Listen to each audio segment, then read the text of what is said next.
I call this meeting of the Township High School District 211 Board of Education to order. May I have a roll call, please? Ms. Barron, Here. Mr. Bradley, Ms. Cavill, Here. Mr. Dombrowski, Here. Mr. McGowan, Here. Mr. Rosenblum, Here. Mrs. Klimkowitz. Here. Would everyone please stand and join me in the Pledge of Allegiance?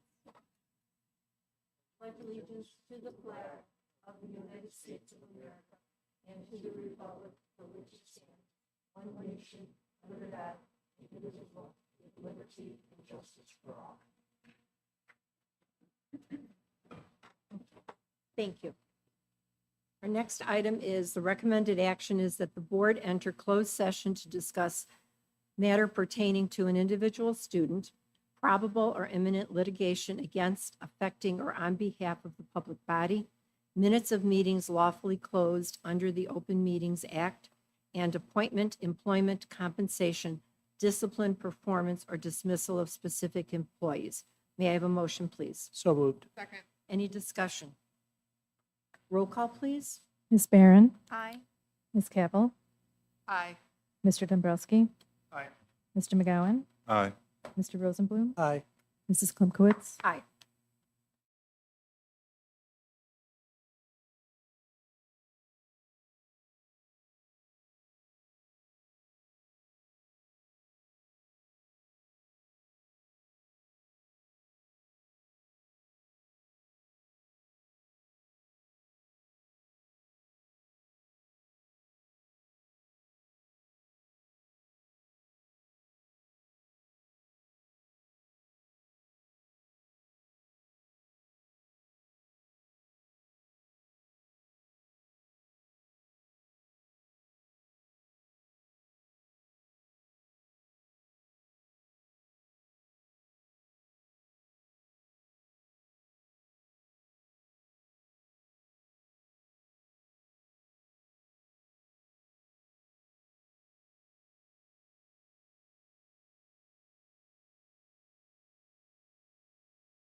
The recommended action is that the Board of Education return to open session. May I have a motion, please? So moved. Second. Any discussion? Roll call, please. Ms. Barron, Aye. Ms. Cavill, Aye. Mr. Dombrowski, Aye. Mr. McGowan, Aye. Mr. Rosenblum, Aye. Mrs. Klimkowitz. Aye. Would everyone please stand and join me in the Pledge of Allegiance?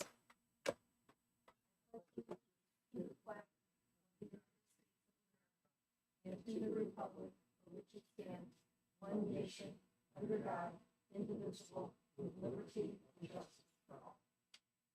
Thank you. All right, before we have our introduction, I would like to read our mission statement because I think this is truly very important. Township High School District 211 serves the needs of our diverse community by providing relevant and rigorous learning experiences, opportunities for involvement, and strong support systems that empower all students to reach their full potential. There's our mission. All right, Dr. Small for our introductions. Thank you. Tonight, we are welcoming 14 administrators and deans who are either new to our district or new to their roles. I've enjoyed getting to know more about them over the past few weeks, and I'm thrilled to formally introduce them to you to the board tonight. Christopher Allen, will you please stand? Christopher Allen is the new Buildings and Grounds Manager at Schaumburg High School. He joins us from Cordigan Clark & Associates, where he handled capital projects and construction management and buildings and grounds operations. He previously held roles within Kane County, the FAA, District U46, and the U.S. Army and U.S. Marine Corps. He holds a bachelor's degree from the University of Illinois and an MBA from Webster University. Chris, welcome and congratulations.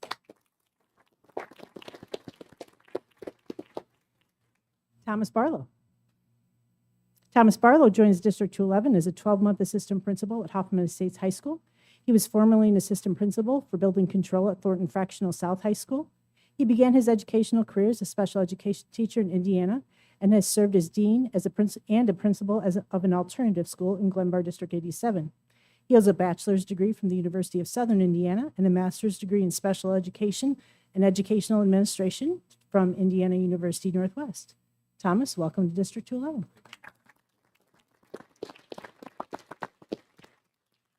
Michelle Bremer.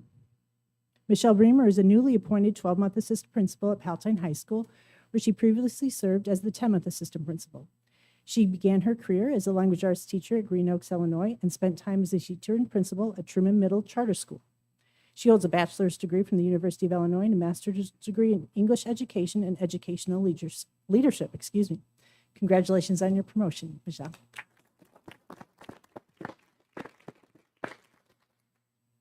Liza Delgado Sullivan. Liza Delgado Sullivan is the new dean of students at Palatine High School. She has taught social studies there since 2007 and also served as a Latin dance crew coach and student equity committee sponsor. She holds a bachelor's degree from the College of Santa Fe, New Mexico, and a master's degree in bicultural education from DePaul University. She is currently a doctoral candidate for diversity and equity in education at the University of Illinois.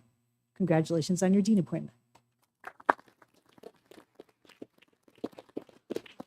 Kevin Farrell. Kevin Farrell has been the newly named 10-month assistant principal at William Fremd High School. He comes to District 211 from Grays Lake Central High School, where he served as an English teacher and academic intervention coordinator since 2018. He holds a bachelor's degree in English as well as 2 master's degrees in curriculum and instruction from Concordia University, Chicago, and a second educational leadership from Northeastern Illinois University. Kevin is a Fremd High School alumni. Welcome back to District 211, Kevin.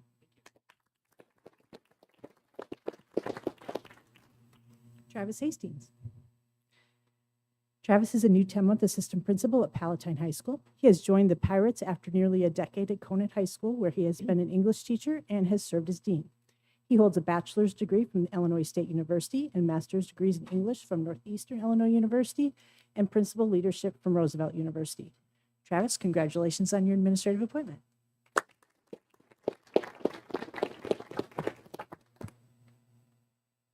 Eric Hauser. Eric Hauser is our new athletic director of Conant High School, though he's not new to Conant. He formerly was the school's dean and a science teacher. He has also served as boys water polo coach, events coordinator, and athletic coordinator. He earned his bachelor's degree from Ball State University and completed his master's degree in secondary teacher education and in educational leadership and organizational change from Roosevelt University. Eric, congratulations on your new role. Robert Heights. Robert is a new Dean of Students at Palatine High School. He has been a science teacher at Palatine since 2008. During those 15 years, he's also coached Science Olympiad and been a part of the Science Olympiad at the state level.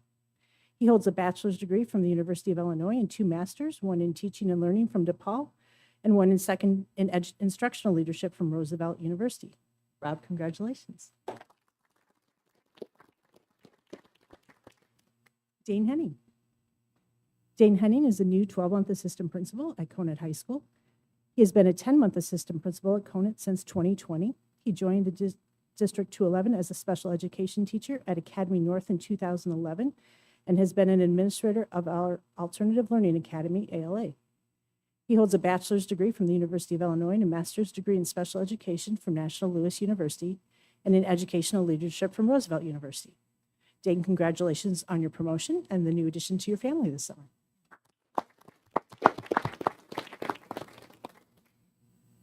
Monte Holt. Monte Holt is a newly appointed 10-month assistant principal at Conant High School. He comes to District 211 from Homewood Flossmoor High School, where he's a physical education and driver education teacher since 2017. He also has served as a substitute dean of students and assistant basketball coach. He holds a bachelor's degree from Eastern Illinois University and a master's degree in principal leadership from Governor's State. Monte, welcome to District 211. Alex Miramontes. Alex is a temporary full-time dean who will transition to the role of 10-month assistant principal at Palatine High School when his principalship endorsement is processed by the Illinois State Board of Education. He was formerly a special education teacher at Palatine and previously served as dean. He holds a bachelor's degree in special education from Roosevelt University and a master's degree in educational leadership from American College of Education. Alex, congratulations on your promotion. Thomas Moore. Thomas Moore is a new dean of students at Hoffman Estates High School. He has been teaching science at Hoffman Estates since 2011. He teaches sheltered English language classes and is also an assistant varsity football coach. He holds a bachelor's degree from the University of Illinois and master's degrees in science education from St. Xavier University and in instructional leadership and principal preparation from Concordia University. He also has received his EL endorsement from Aurora University. Congratulations, Thomas.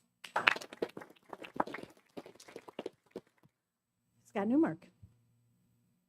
Scott Newmark is a new 10-month assistant principal at William Fremd High School. He's been a Viking since 2013, where he taught Spanish and French and has served as dean and the head boys tennis coach. He previously was a bilingual elementary school teacher and holds bachelor's degrees from Butler University and master's degrees in French from DePaul University and instructional leadership from Roosevelt University. Scott, it was my pleasure to hire you as a teacher, as a principal, and to promote you to an administrator. Congratulations. Charles Nichols. Charles Nichols is the new dean of students at William Fremd High School. He has been a math and computer science teacher at Fremd since 2016. During that time, he started the school's first coding club, organized district hackathons, and served as a math team coach. He holds a bachelor's from Illinois State University and master's degree in math education from DePaul University. He is pursuing a master's in instructional leadership and principal preparation from Roosevelt University. Charles, welcome to the deanship.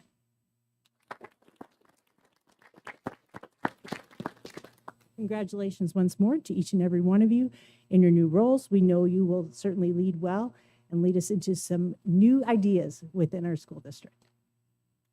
And thank you very much for stepping up, accepting new responsibilities. And our mission statement is truly important to us. Our students are important to us, our community is, and all of the staff that is in our building. So I thank you very much for stepping up, for sharing your times and talents with District 211. So thank you. We are going to continue with our meeting. You're welcome to stay, but you may have things that you need to get done and prepare for tomorrow. Thank you for being here tonight. Thank you so much. Go Vikes.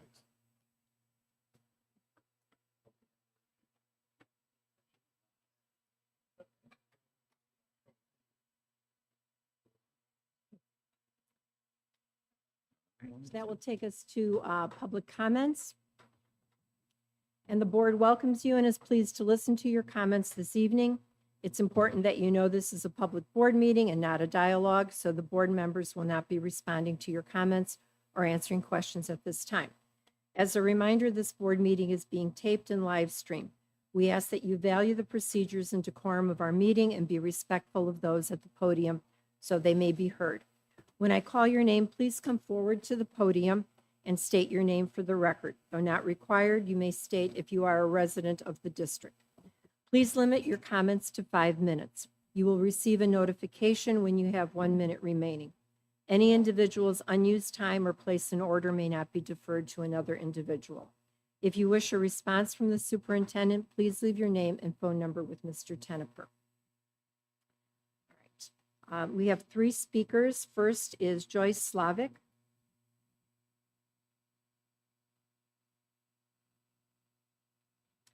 Hello, board. Welcome to the school year. My name is Joyce Slavic. I am a parent in the district. I want to thank you for being proactively discussing safe gun storage and putting it on tonight's agenda. You may have heard these statistics before. Guns are now the #1 cause of death for children, surpassing even car accidents. Includes homicides, accidents, and suicides. According to Everytown Research, 4.6 million American children live in homes with at least one gun that is loaded and unlocked. 50% of gun owners have at least one gun that is not secured. Suicide attempts with guns are almost always lethal. The Palatine Police Station offers free gun locks. I got one myself, and I meant to bring it in case anybody wanted to take it from me. Please work with them to promote this opportunity for keeping our kids safe. Let parents and guardians know how important it is to lock up guns and ammunition separately. Please take up the local Moms Demand Action offer for a presentation and/or support through their SMART program. The SMART program already has the programs and communications in place for disseminating this information. I've also shared other resources at previous meetings and in email. And while I appreciate a coordinated effort with the police, the school board is in the unique position of having great communication tools to reach parents and guardians. This is the population that we need to communicate with. I've seen in other board meetings the great work that is happening with our communication platforms and the ability to reach parents and guardians in their preferred language. I was at a meeting yesterday actually, with Kristen's Song. In 2018, and this, I always get a little overclamped, Kristen's son, Ethan, died in the home of a neighbor whose father had not secured his guns. Handguns were often not secured or locked up in his home. Young people were able to access weapons for months, even when a parent was in the home. Ethan was a good kid, and Kristen described him as not her risk-taker kid. Teens are impulsive, curious, and prone to give in to peer pressure. We need to have better legislation that requires guns be locked up in homes with teens. In the meantime, if we can save one life just by simply communicating the risk of unsecured guns and responsibility to lock them up to parents and guardians, then we must. There is no responsibility for the school board to make sure parents lock their guns up. This is an opportunity to get gun owners and non-gun owners in particular to recognize the lethal risk of unsecured guns. We must be the grown-ups. In Ethan's case, his teen friend was charged for Ethan's death. Now we have 2 families and 2 kids and an entire community that has been devastated. We can do better for all of our kids. Thank you. Thank you. Next is Edie Kugler, followed by Susan Clark.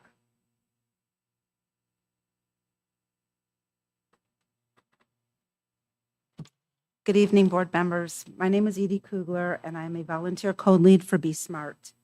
Be Smart campaign was introduced by Everytown for Gun Safety to reduce deaths, injuries, and trauma when children gain access to firearms. The goal has helped parents and adults normalize conversations about firearm safety and take responsibility to help prevent gun deaths and injuries. We focus on educating adults on how to keep children safe.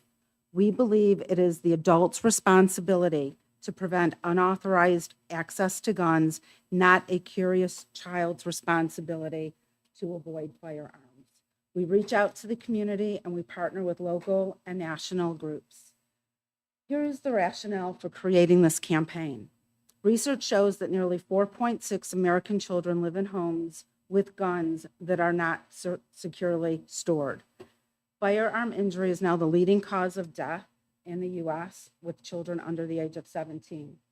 Every year, hundreds of American children gain access to irresponsibly stored firearms. The consequences of this are as follows. Unintentional shootings of themselves and of others. Almost 700 children die by gun suicide every year, and the problem is growing. 90% of students involving a gun result in death. Over 80% of children who die by gun suicide use a gun that is found in their home or in a friend's home. And third, the incidence of gunfires on school grounds. The data shows that shooters are often current or former students, and 3/4 of the guns that are obtained for the shooting are obtained from their homes or from the home of a friend. So how can Be Smart help people find a common ground when it comes to guns? Be Smart is a nonprofit, non-political 501c campaign. Be Smart can bring together those who may have different experiences with guns and different opinions on gun legislation. Be Smart starts with the premise that each law-abiding citizen has the right to decide whether or not to bring a gun into their home. Regardless of political beliefs, the common ground is wanting to keep our families, our children, and our community safe. We do not speak about legislation when engaging in Be Smart conversation or work. We keep the conversations nonpartisan and apolitical. Trained Be Smart volunteers start conversation with adults, and they teach the 5 elements of Be Smart, which is secure all guns in the home and vehicles, model responsible behavior around guns, ask about the presence of unsecured guns in the home and how it's stored, recognize the goal of guns in suicide, and also to tell peers to be smart. And in summary, Be Smart gives us the opportunity to get the message out on keeping our communities and our children safe around guns, and thus lowering the threat of gun violence. And as Joyce mentioned, the Palatine Police Department does have gun locks that they do have available to the public and to the school district. Thank you. Thank you. Susan Clark?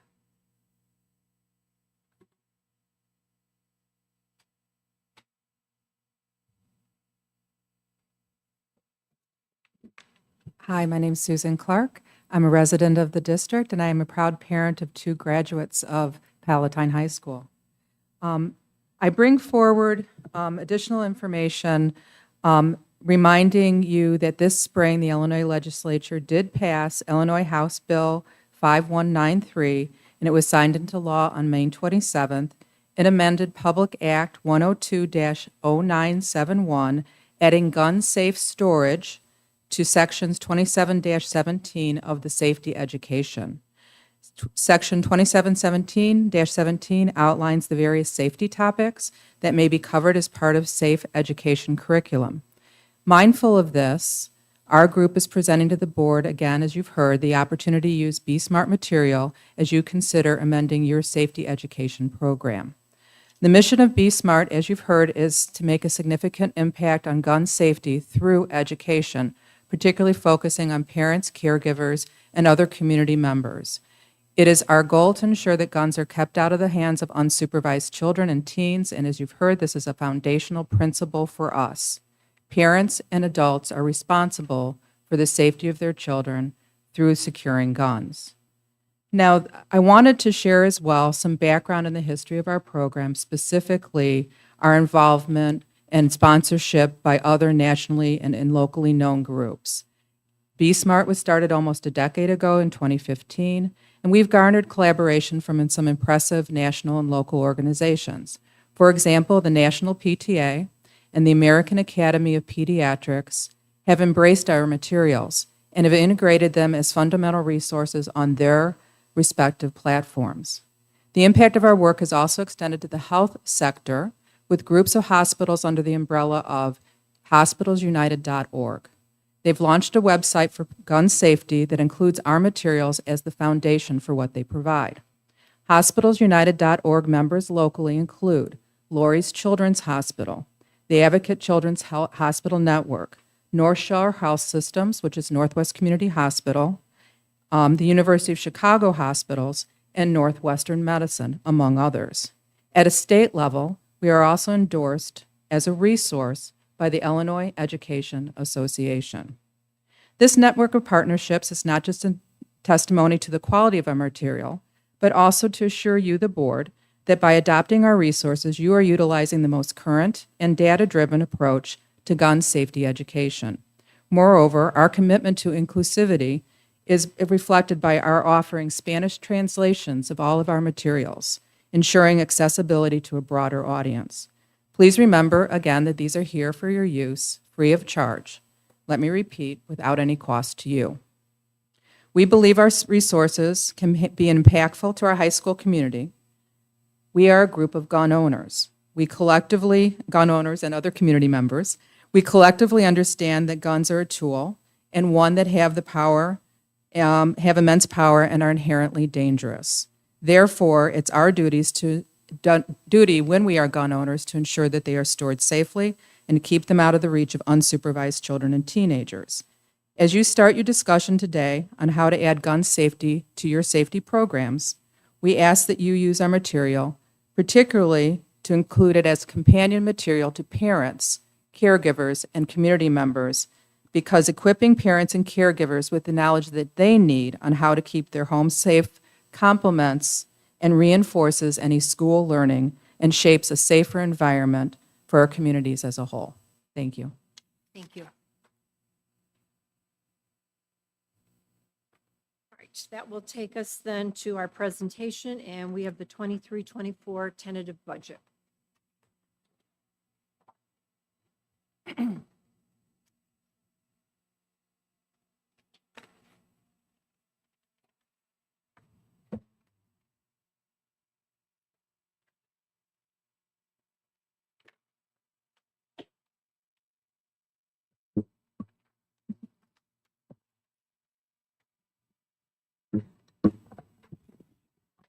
Tonight, Chief Operating Officer Lauren Hummel and Controller and Treasurer Barb Peterson will present the tentative budget for 2023-2024. Since June, the board has been receiving components of this draft budget. Tonight, additional components will be presented along with the budget as a whole. My sincere thanks to Mrs. Hummel and Mrs. Peterson and their entire accounting department. Their attention to detail is greatly appreciated and to the benefit of this district. The detailed tentative budget that was delivered to the board members on August 4th is available on the agenda tonight for the public to see. The District 211 budget book explains our budget in tremendous detail, well beyond the requirements of the Illinois State Board of Education. Thank you. Good evening. The 2023-2024 tentative budget has been developed over the past several months with individual funds presented to the board as they were finalized. Tonight, Barb Peterson and I are pleased to present the board with information on the remaining two funds, followed by a summary of the tentative budget as a whole. On tonight's agenda, you will find financial statements for the first month of the fiscal year, in addition to the bound line item budget, which is, again, available on board docs for your review.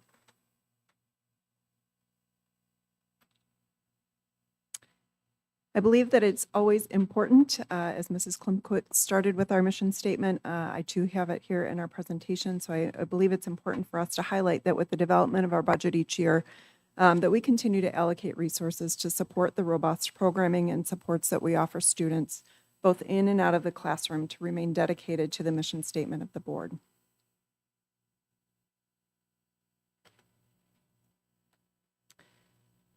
Budget development takes place over a series of months.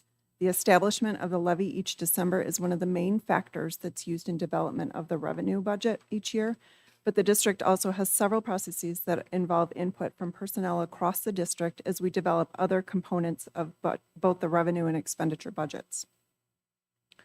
Beginning in December, supply and capital budget allocations are provided to the schools on a per pupil basis.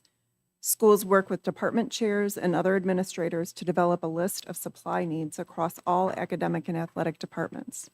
These requests are reviewed by several administrators at the central level before they are finalized and included in the tentative budget.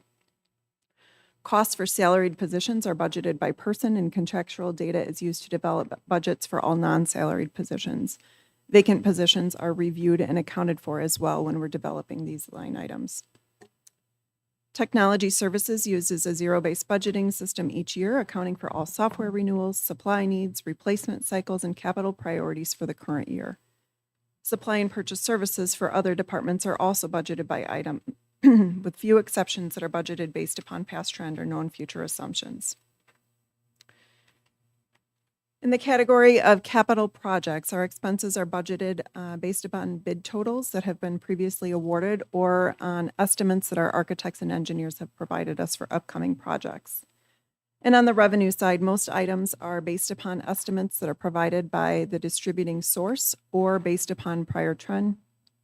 In all categories, including those of assumption, several people are consulted to ensure that the best information that's available at the time is utilized when developing the tentative budget.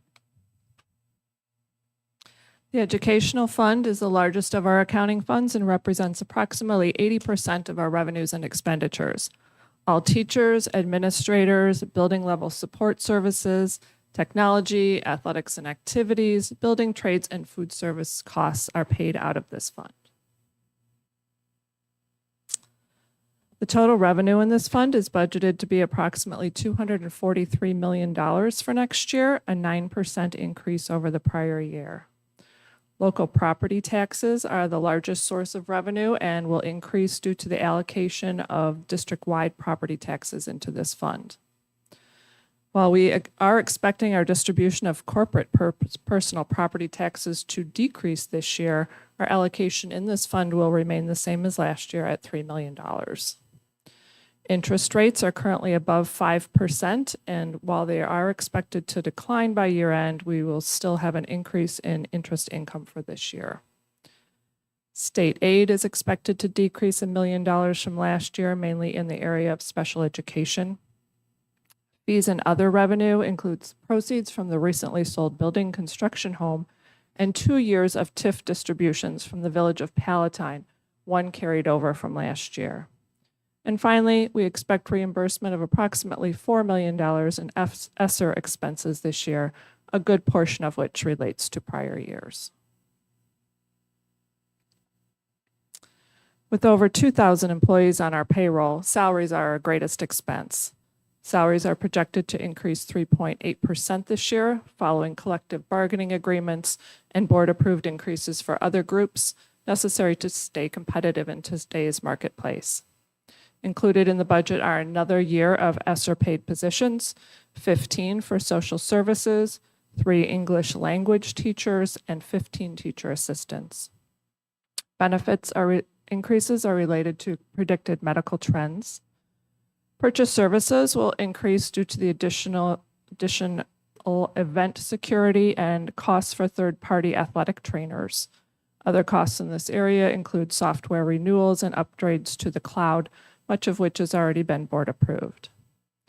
Textbooks are purchased on a replacement cycle, and the cost is therefore not consistent year to year. Almost $1 million in textbooks will be replaced in 2024 compared to half of that amount last year. Tuition expense is projected to increase 12% due to special education placements this year. Most of this tuition will be paid to NSSEO, and this budget was approved by the board this past spring. 2024 is a large year for replacement of non-capitalized equipment, including laptop, desktops, and iPads. Technology is one of the largest departments within the educational fund budget and consists of staff both at the schools and here at the Ad Center. It accounts for our technology infrastructure, such as servers and accounting software, as well as iPads, laptops, desktop machines, and student software. Salaries and benefits are projected to increase at the rate of 2% net of turnover, with the plan to keep us competitive in the marketplace. Purchase services in this area consists mainly of software maintenance agreements. Costs are down due to multi-year contracts paid in prior years. The non-capitalized equipment line consists of laptop, desktops, printers, and iPad replacements on a 3 to 6 year life cycle. This year happens to be our largest year in the cycle for replacements, with almost 50% of staff computers being replaced this year. This is an area where we are seeing rising costs, and our technology department worked very hard this year to negotiate favorable pricing. Capital equipment replacement includes various switches, servers, and our firewall. The Operations and Maintenance Fund is our second largest accounting fund. It is utilized to account for revenue and expenses that are related to maintaining the safety, security, and functionality of our buildings. It accounts for all custodial maintenance staff, our new safety and security personnel, facility maintenance projects, maintenance, equipment, services and supplies, utilities, insurance, and rentals. For the current fiscal year, the operations and maintenance revenue budget is 19% higher than last year, primarily related to the receipt of ESSER funding this year. $6 million in ESSER funding is budgeted this fiscal year as reimbursement for air quality improvement projects that were made and approved under the ESSER grant. The expenses for these projects were incurred over the past 3 years. Local property taxes are budgeted to increase over the prior year. The budget for taxes is developed in alignment with the 2022 levy that was approved last December, but also includes revenue from delayed tax payments that were owed to us last year and delayed due to the timing of tax bills. CPPRT is budgeted to decrease in total. We received notice from the Illinois Department of Revenue to anticipate this decrease for the current fiscal year. CPPRT payments have been at record high levels, and we anticipate that they will continue to further decline over the next several years. Interest earnings are also at recent highs, and we continue to invest in at these favorable rates. We anticipate that the category of interest earnings will also begin to decline over the next several years based upon market predictions. In the areas of expenditures for the Operations and Maintenance Fund, the budget is anticipated to increase by 12.5%. This is primarily due to capital project spending and the addition of safety and security personnel across our schools. Both salaries and benefits reflect the addition of these new security positions, but also reflect contractual changes in the filling of positions that were previously vacant for custodial maintenance staff. Insurance costs continue to rise based upon claims experience and market trends across the country in the area of property and liability coverage. While the district continues to have favorable utility rates that are locked in, we were the recipient of rebates on our electric bills last year, which have now been discontinued. The costs that are included in the tentative budget are anticipated to return to normal levels for the current year. Capital projects will be detailed later on in the presentation, but increases are due largely to projects utilizing the land sale proceeds. Finally, in the area of non-capitalized equipment, expenses are budgeted for replacement equipment and fixtures that do not meet the capitalization threshold. This category includes items such as LED lighting, small furniture replacement, and handheld radios that are utilized by administration and security personnel. As mentioned previously, the addition of safety and security personnel are included in the operations and maintenance budget, but there are many other initiatives that are also included in the budget. Oops, sorry about that. Which allow us to continue to improve the safety and security in our schools. Items including security personnel uniforms, trauma kits, security camera and camera software upgrades, and two-way radio communication devices are key items in this year's budget that support the initiative to continue advancement of safety within our schools. When we discuss capital improvement projects, we typically categorize them in one of three ways: major capital, life safety capital, and our routine O&M upkeep or replacement capital. For the purpose of this slide, I have added a fourth category, which includes those projects that are budgeted using land sale proceeds. In the budget, however, this category is included in the major capital project total. Major facility improvement projects include those completed in summer 2023, as well as a portion of costs for those scheduled for summer 2024. Major projects include the recent locker room and culinary arts renovations completed this summer, phone system replacement scheduled for the school year, and art department renovation and chiller replacement scheduled for next summer. Carryover costs for this summer's demountable wall replacements are budgeted as life safety expenses. Projects that will be completed utilizing land sale proceeds include applied technology cooling and PA system upgrades across 4 schools spanning 2 summers, and auditorium improvements, including improved ADA accessibility at Hoffman Estates High School, which is scheduled for next summer. In the area of routine capital projects, we have items that include things such as ongoing life cycle replacements, site modifications, and safety improvements that were detailed on the last slide. Many of these projects on this slide have been bid and awarded by the Board of Education, and many were completed already this summer.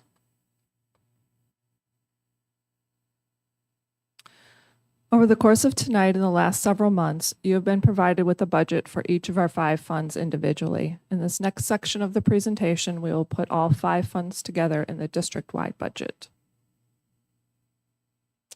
The overall budget supports the initiatives of the strategic plan as well as board policy. A balanced budget is achieved and fund balances are maintained, all with the overarching goal of following the district's mission and reaching academic goals. Salaries and benefits are budgeted per contractual agreements. ESSER and other grant funding is budgeted to fulfill specific goals, and facility and safety initiatives will continue as planned. On a fund-by-fund basis, 4 out of the 5 funds are budgeting a surplus for next year. The biggest surpluses are planned in the education and operation and maintenance funds, both surpluses due to ESSER revenues being receipted this year for expenditures in prior years. The IMRF fund has a planned budget deficit to reduce fund balances accumulating from decreasing employer rates. Overall, we are budgeting a surplus of $3.6 million next year. On the following slides, we will review the detail of the overall revenues and expenditures in the red circle there at the bottom of the page. In total, we're budgeting an increase in revenues of 8.4% over last year. For all funds combined, we're projecting a 6.6% increase in property taxes. This is greater than the levy increase of 3.8% passed by the board last December. This is caused by 2 factors. First, remember the levy is on a calendar year basis. The budget is on a fiscal year basis and therefore crosses 2 levy years. So when we talk about comparing a levy increase on a calendar year to the revenue collections on a fiscal year, we're not comparing apples to apples. The second factor contributing to this increase is the delayed mailing of the 2022 tax bills this spring. This pushed revenue that we should have received in the spring into this fiscal year. In fact, just in the last 3 weeks, we've received $2.5 million that we should have received last year. As interest rates are higher, interest income is projected to increase accordingly. This won't last forever, but we do expect strong returns through the end of the year. We received notification from the state to anticipate a decrease in our corporate personal property tax, although we still expect stronger than normal collections, normal being our pre-COVID average of about $3 million a year. Federal aid includes $10 million in ESSER reimbursement, which I'll get into in a little bit more detail on a following slide. And in total, we're budgeting an increase in revenue of $24 million. On the expenditure side, we're budgeting an increase in wages of 4.5% due to collective bargaining agreements, competitive wage adjustments, filling vacant positions, and adding additional staff. Increases in healthcare costs will be slightly offset by a lower IMRF employer rate, resulting in a 3.9% increase in benefits. Capital outlay, as Lauren discussed, will increase due to spending of a portion of the land sale proceeds. And again, the increase in non-capitalized equipment is due to a disproportionately large year in the replacement cycle for laptop, desktops, and iPads. Overall, we're budgeting a 6% increase in our expenditures over last year. Summary is provided to recap where we are with the ESSER grants and how it impacts this budget. ESSER 1 in the amount of $1.1 million is complete. All expenditures and reimbursements were finished up in prior years. ESSER 2 is $4.1 million. We've spent $3.7 million in prior years, and we will wrap it up in this next fiscal year. We will receive the full reimbursement for this grant in this current fiscal year. In fact, in August, we've already received the $3.7 million. You'll see that receipted in the August financials next month. And ESSER 3 is $9.3 million. Of this total, approximately $4 million was spent in prior fiscal years, with the remaining $5.3 million that has to be spent by September 30th of 2024.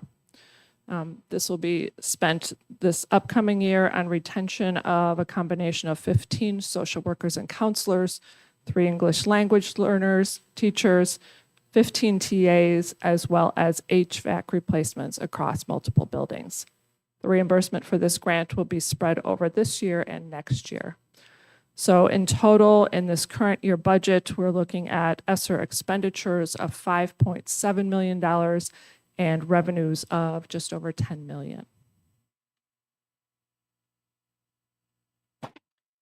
So in summary, the budget for the current year includes a planned surplus of $3.6 million, or just over 1% of our planned expenditures. The surplus, as Barb just described, is related to the ESSER funding that is being received this year as reimbursement for expenditures incurred over the prior 3 years. Absent this reimbursement through ESSER funding, the district would be in a deficit budget position. The district continues to operate with a solid financial position for the current year.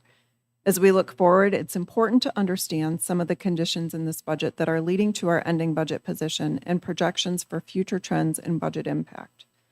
With regard to revenue, there are 3 categories of income that far exceed past trend. Interest earnings are at record high rates over the past compared to the past 10 years. Last year, we started the year with earnings at 0.8%. This year, they're near 5%. Interest income is budgeted at $5 million. This is projected to decrease by several million potentially over the next few years. CPPRT, again, has been high for the past several years, all related to unique factors. Historical rates were close to $3 million. While it's difficult to predict what our new norm will be in this category, we have received notice that this will begin to decline this year. Final rates have not yet been released, but could also reduce by district income by several million dollars into the future.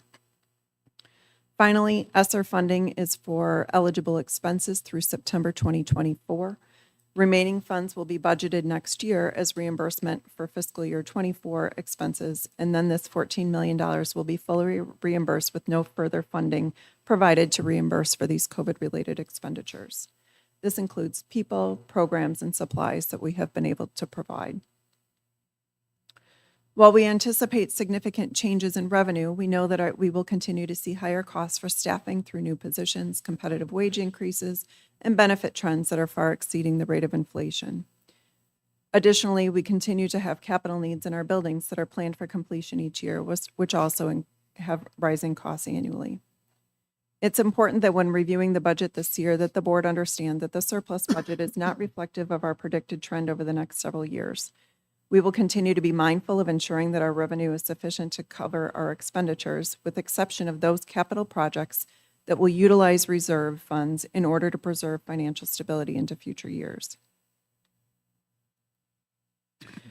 Over the past several months, we have provided the Board of Education with several components of the tentative budget, leading again to the presentation this evening.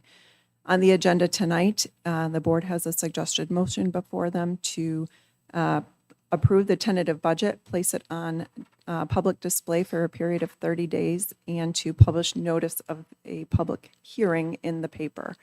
When we return for our board meeting in September, the suggested motion will be to approve the tentative budget. The board has to approve and file the final budget with the State Board of Education by September 30th of this year. We're happy to answer any questions that you may have this evening. Thank you. Thank you. Very informative presentation. Thank you. Questions? Yes, I have, sorry. All right, Ms. Madam Cabell? President. So we received this reimbursement for ESSER funds that sounds like was more than what we were looking for, right? This is the notation you've made several times here.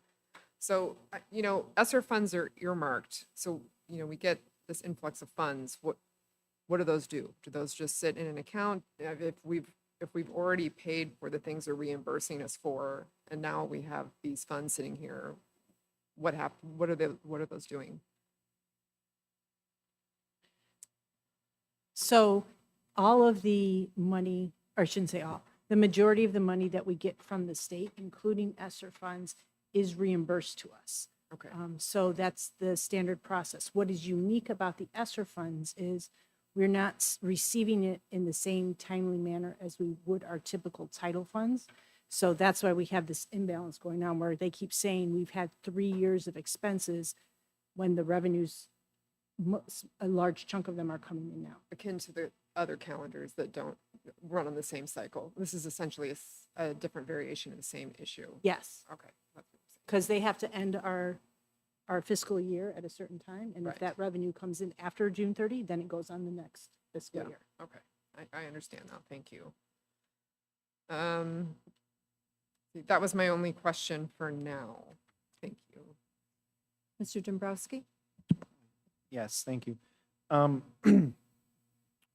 Why is the budget for the 23-24 year projection not utilizing that 3.6 million? I think that is a result of just timing of receipt of revenues, that we are getting this ESSER money for expenditures that were spent in prior years, and it's creating a surplus in this year's budget. Okay, that's why we have it, but I guess the question is, why isn't it being utilized? I mean, I mean, why why aren't we we putting that money to work? I we think, will. yeah, as we, and I realize it's not part of the budget right now, but as we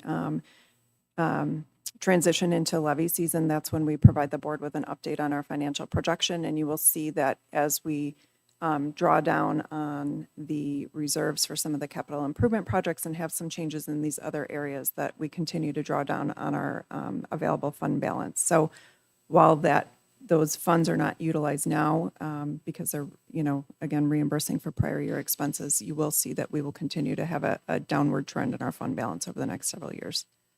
Okay, so then what's the projected fund balances at the end of the 2020 or 23-24 budget year? They'll be about the same as they are right now. As of June 30th of this year, they were at about 52%, and I would predict that they will be about the same at the end of next year. While we will have a surplus, the formula for calculating that fund balance percentage is it will be a percentage of next year's expenditures, which we would expect to go up as well. So I would expect it to stay about 52%. Okay, because when we were looking in December at the reduction of fund balances to make sure that we weren't just sitting on, more than what we wanted to be at, our policy's 33%, 52 is significantly higher than that. That's why we were looking at a deficit budget, and then we were $500,000 short of our projected deficit, compounded with now a surplus. That's my concern, is that we're not putting those fund balance dollars to work. My next question, with $5 million projected for interest on the investments, surplus is projected increase, what is the anticipated annual growth on that line item for interest on investments? I mean, we jumped 20%. Yeah, it will not continue to grow. I don't know if you know the specific numbers offhand, but we project it to steadily decline over the next few years. Is that due to removal of funds to put to work within the district? Or is that just based on the interest changing? Both. It's a combination. Mhm. Do we know what percentage we're looking at withdrawing to put to use?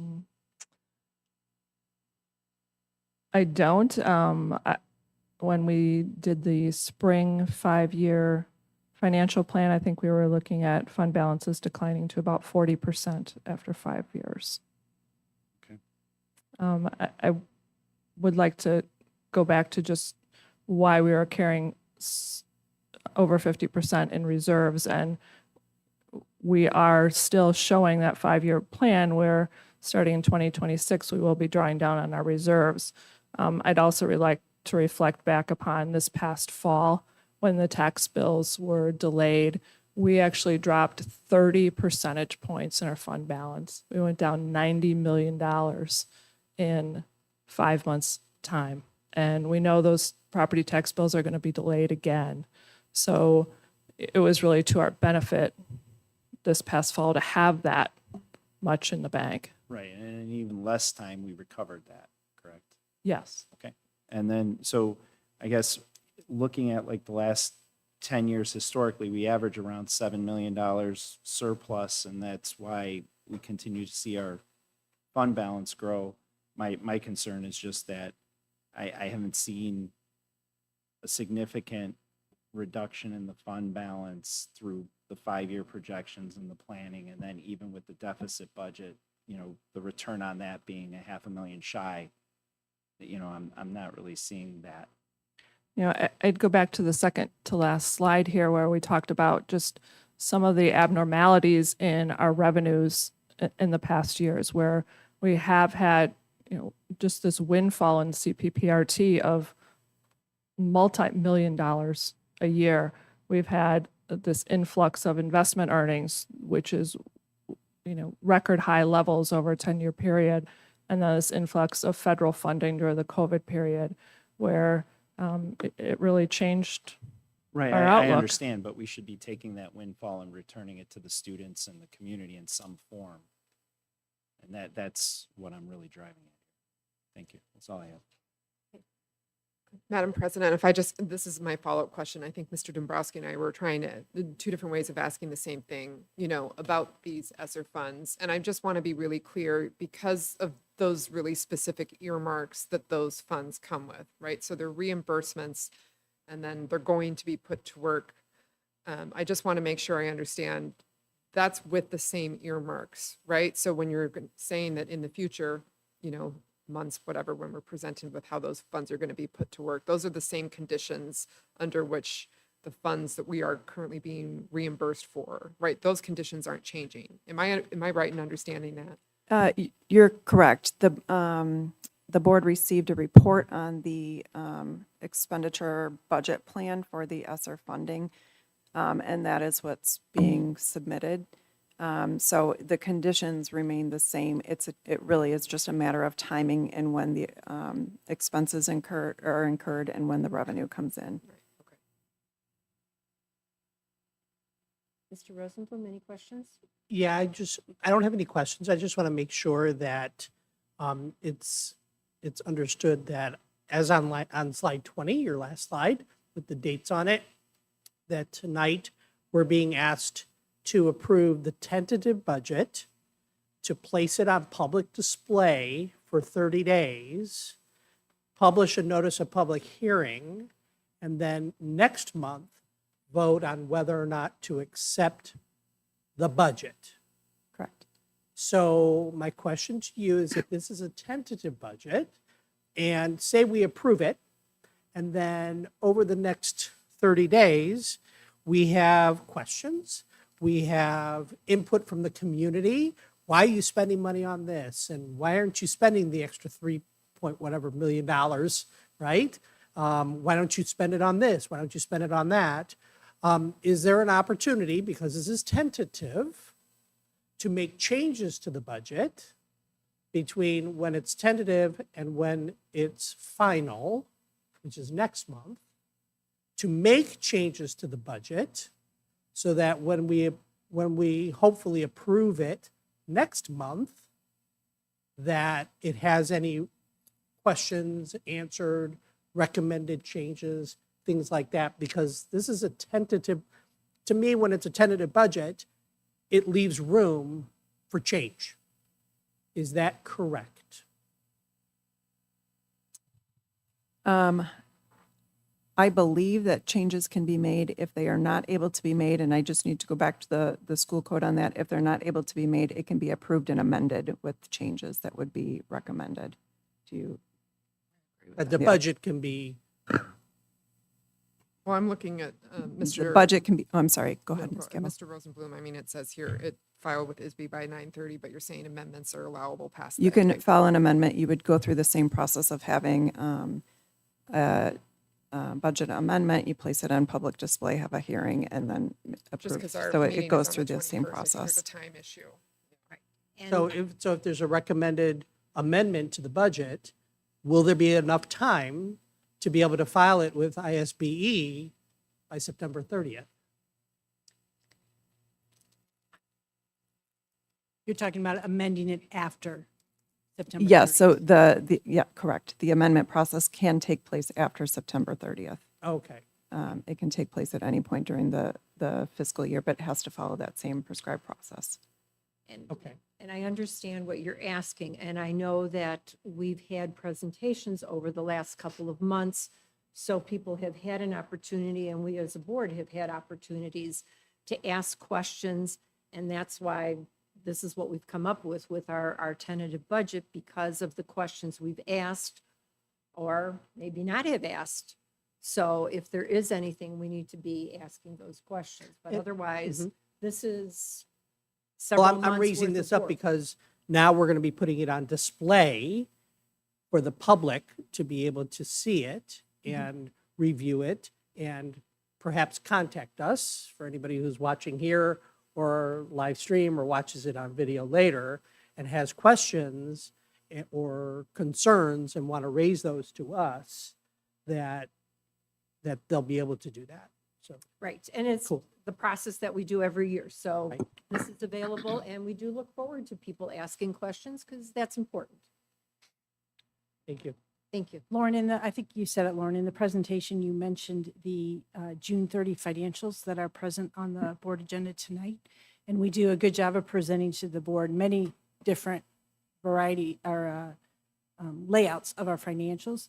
Which one of the reports actually shows what we budgeted for this past year and then what our actuals were? Would that be the variance report? That's the There's- variance report. It's the final page in that packet. So in the variance report then, and I know you don't have it in front of you, but our surplus or deficit, do we have a surplus compared to our budget? Did we have extra money? We ended with a deficit budget, which was slightly. Planned. Yes. Yes. Different than what we budgeted, but still But still, a a deficit. deficit budget.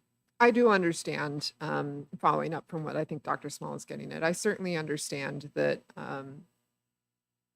because of the wonky way that school funding works and the wonky way it's reported, et cetera, I understand that there's a certain amount of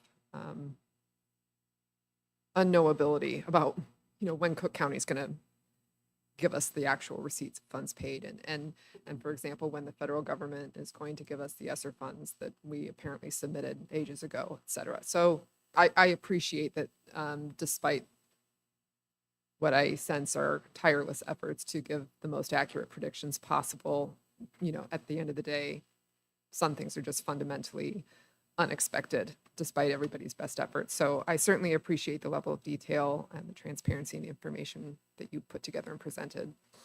Thank you. Thank you. Any other questions? Okay, thank you very much. Thank you.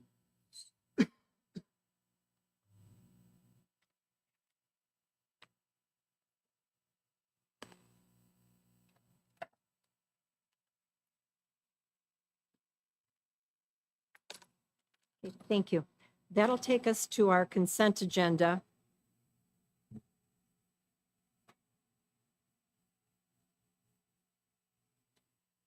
Okay, that'll take us to our consent agenda.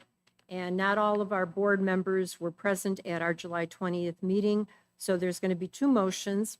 Also, I have had a request to, the removal of item G, which is the resolution authorizing intervention procedures before the State Property Tax Appeal Board. was asked to pull that one, so that will be a third action item. Is there anyone else that would like something pulled off of this agenda?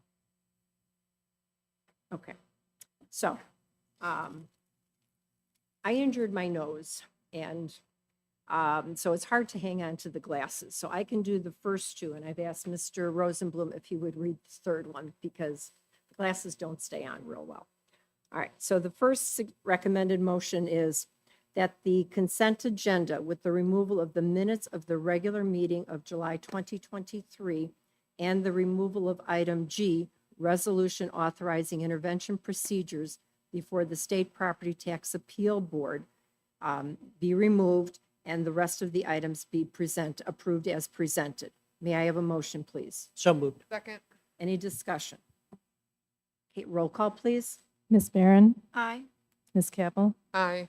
Mr. Dombrowski, Aye. Mr. McGowan, Aye. Mr. Rosenblum, Aye. Mrs. Klinkouli. Aye. And that motion passes. The second recommended action is that the minutes of the regular meeting of July 20, 2023 be approved as presented. May I have a motion, please? So moved. Second. Any discussion? Okay, roll call, please. Ms. Barron, Aye. Ms. Capel, Aye. Mr. Dombrowski, Aye. Mr. McGowan, Aye. Mr. Rosenblum, Aye. Mrs. Klinkouli. Aye. All right, and that'll take us to our third motion, and Mr. Rosenblum.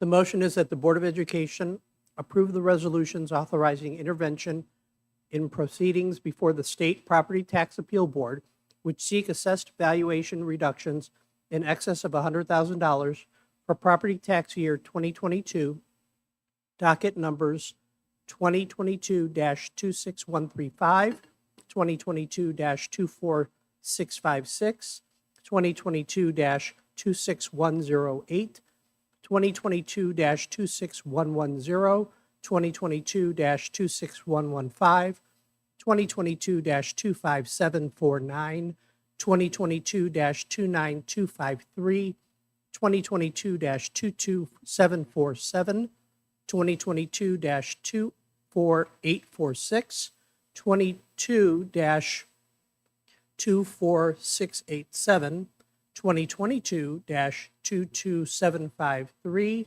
2022-2613123, 2022-241, 2022-24016, 22-23247, 2022-24825, 2022-24021, and 22-23246, and further authorize Franzik and the Board of Education's legal representative, as the Board of Education's legal representative, to file requests to intervene in appeal proceedings forms with the Property Tax Appeal Board on properties for which the district receives notification of appeal. May I have a roll call, please? Oh, may I have a motion, please? I move. Move. Thank you. May I have a second? Second. Thank you. Roll call, please. I would Hang on like a to, second. yes, Oh, any discussion? the sorry. regular song and dance now. So Okay. I would like to amend the motion. So the motion as presented with the removal of docket number 2022-24021, which is the Woodfield Lake Condominium Association. That is to try and be helpful, the second to last docket number. Can you there that repeat it read. again, please? Yeah, repeat. 2022-24021. The second to last docket number listed in the, All right, there's a motion to amend to remove docket 2022-24021 from the Motion. motion. Is there a second? I second. Okay. Any discussion on the amendment? All right, then we need a roll call on the amendment to remove that docket. Ms. May I have a roll Barron, call? I'm sorry. Ms. Barron, Aye. Ms. Capel, aye. Mr. Dombrowski, Aye. Mr. McGowan, Aye. Mr. Rosenblum, Aye. Mrs. Klinkouli. No. Motion passes. So now we're back to the original motion, As amended. with the exception of the docket 2022-24021. Would you like Mr. Rosenblum to read it again? I don't require. Okay. All right, so any discussion on the motion? Yes. Thank you for the removal from the consent agenda. Appeal docket number 2022-26108 is a family-owned franchise building valued at $372,938, and the appeal is for $240,000, an appeal difference of $132,938. Appeal docket number 2022-26110 is a family-owned franchise building valued at $289,750, and the appeal is for $170,000, an appeal difference of $119,750. Appeal docket number 2022-26115 is a family-owned franchise building valued at $465,563, and the appeal is for $362,500, an appeal difference of $103,063. Appeal docket number 2022-25749 is a family-owned franchise building valued at $476,085, and the appeal is for $350,000. An appeal difference of $126,085. Appeal docket number 2022-24846 is a family-owned franchise building valued at $472,789, and the appeal is for $357,500, an appeal difference of $115,289. These are local working families invested in our community with properties valued under $500,000, less than some residential properties, that are appealing an assessment that has been assessed by the county at above fair market value. The district is presenting a 23-24 budget tonight with $3,638,100 in surplus. Why is this district continuing to squeeze property taxes out of the community that is not needed?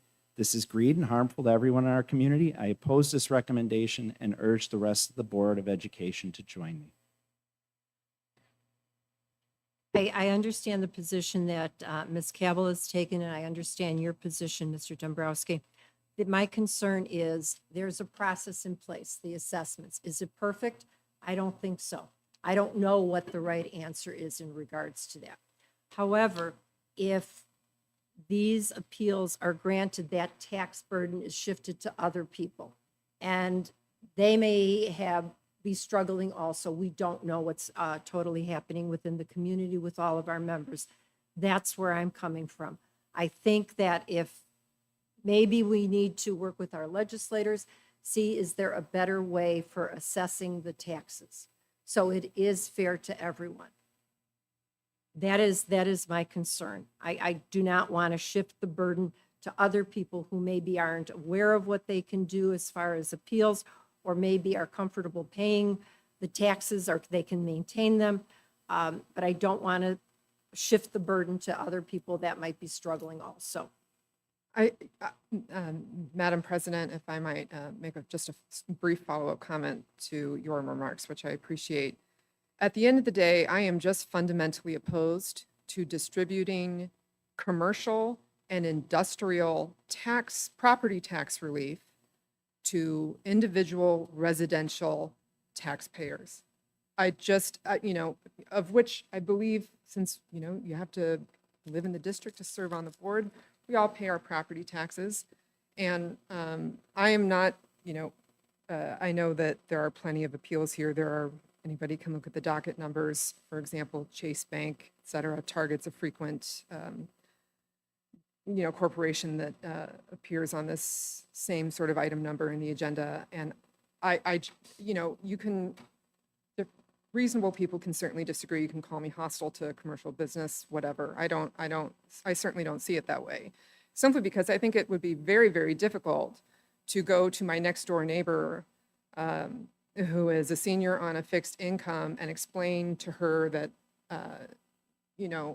because of my support of business in general and commerce, she's now going to have to help to offset the property tax relief that was granted to Target Corporation, for example. That's not an argument I would stand by. That's not an argument I would be willing to make. But that's not to say that I don't understand, that I can understand where differing people come come to a different understanding on this issue than me. But that's mine. And at the end of the day, it's a complicated issue, as Ms. Board President said. We got to draw a line in the sand somewhere. The place where Mr. Dombrowski puts his line is certainly different than mine. I think, depending on how you're having the conversation, both are equally defensible, given the right context. But this is mine. Thank you. Any- Madam President, with regard to this, the burden is on the district to pay the attorneys. We're the one being burdened with the fees in the appeals process, and that is solely at our discretion.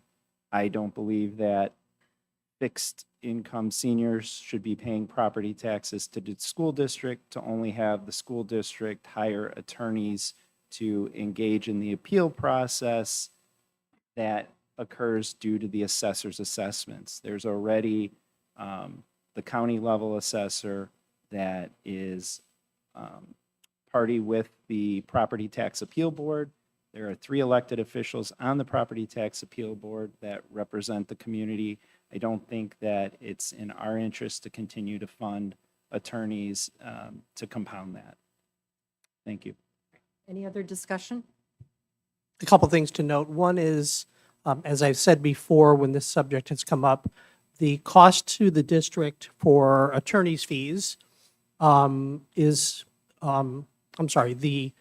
the revenue that is saved for the school district without impacting and burdening other property tax owners across the district by pursuing these appeals and getting these appeals far outweighs the cost of legal expense that the district is incurring. So it is a cost benefit to the district to pursue these as we have. Secondly, in looking up those particular docket numbers that were referenced by Mr. Dombrowski, these are business owners or people in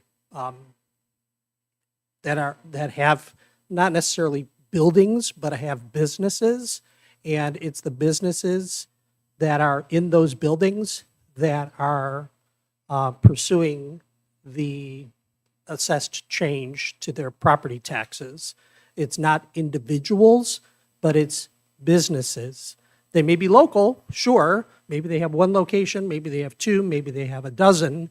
They're certainly not as large as Chase Bank or Target and some of those other national entities that we've seen before, but they are business entities that may be under a docket of an individual's name. So I think that they're worthwhile. Any other discussion? Okay, may I have a roll And call? Oh, can I'm we sorry. just confirm what, for the secretary, or the recording secretary, we are, if you're looking at the agenda, it is 7G, that motion without 2022-24021.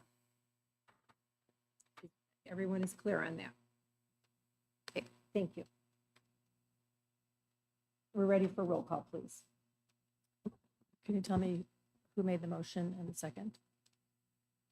Ms. Cabell made I made the motion. motion and Mr. McGowan, right? Mr. McGowan seconded. Thank you. Ms. Barron? Aye. Ms. Cabell? Aye. Mr. Dombrowski? No.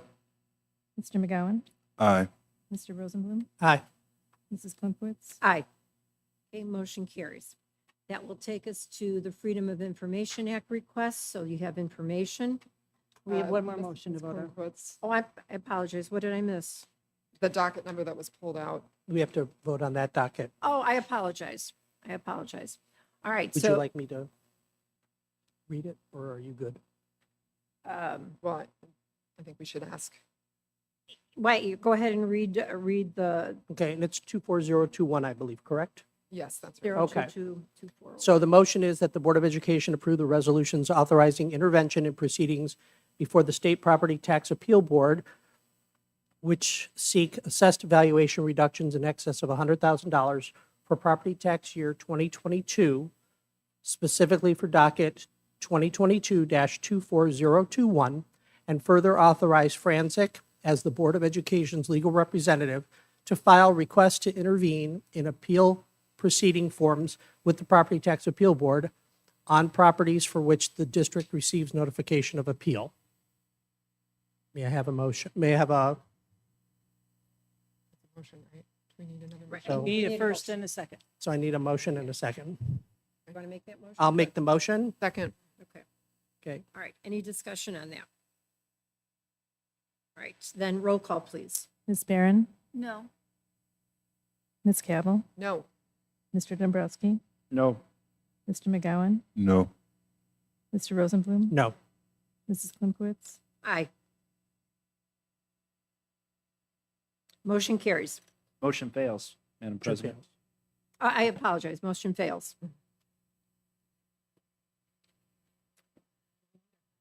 All right.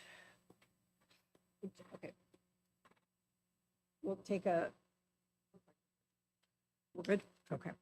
All right, then that takes us to the Freedom of Information Act and Parent Open House. Dr. Small, anything? These are the dates for the Parent Open House, which is 2 weeks from today. Moving quickly. All right, there is no unfinished business. Then that takes us to the tentative budget.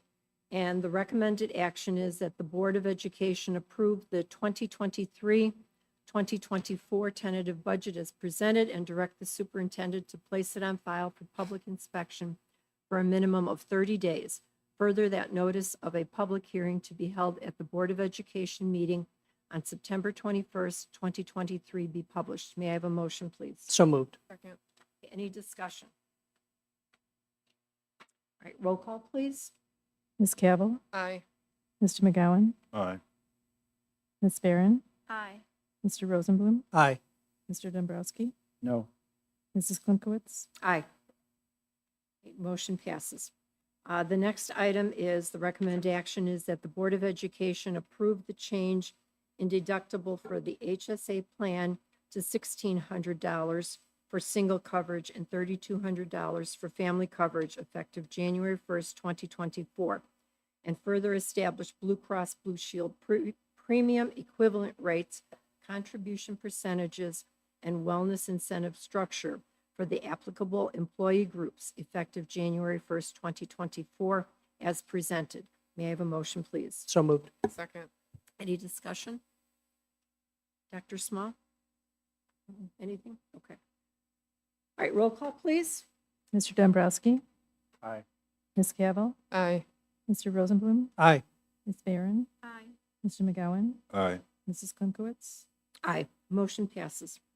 Next is the recommended action is that the Board of Education authorize the superintendent or designee to execute the renewal of the renamed Final Site plus Blackboard K-12 Web Community Manager and Mass Notifications Platform with technical support at a cost of $35,986 for 1 year. May I have a motion, please? So moved. Second, A discussion?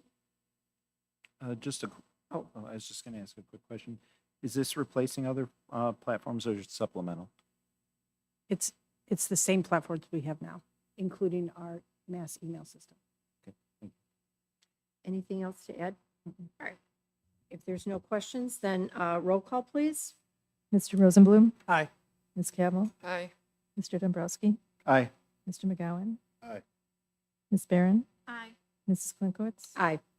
Motion passes. Then that takes us to, the next recommended action is that the Board of Education approve the Board of Education protocols as presented. May I have a motion, please? So moved. Second, Okay, any discussion? Okay, roll call, please. Mr. McGowan? Aye. Ms. Barron? Aye. Ms. Cavill? aye. Mr. Dombrowski?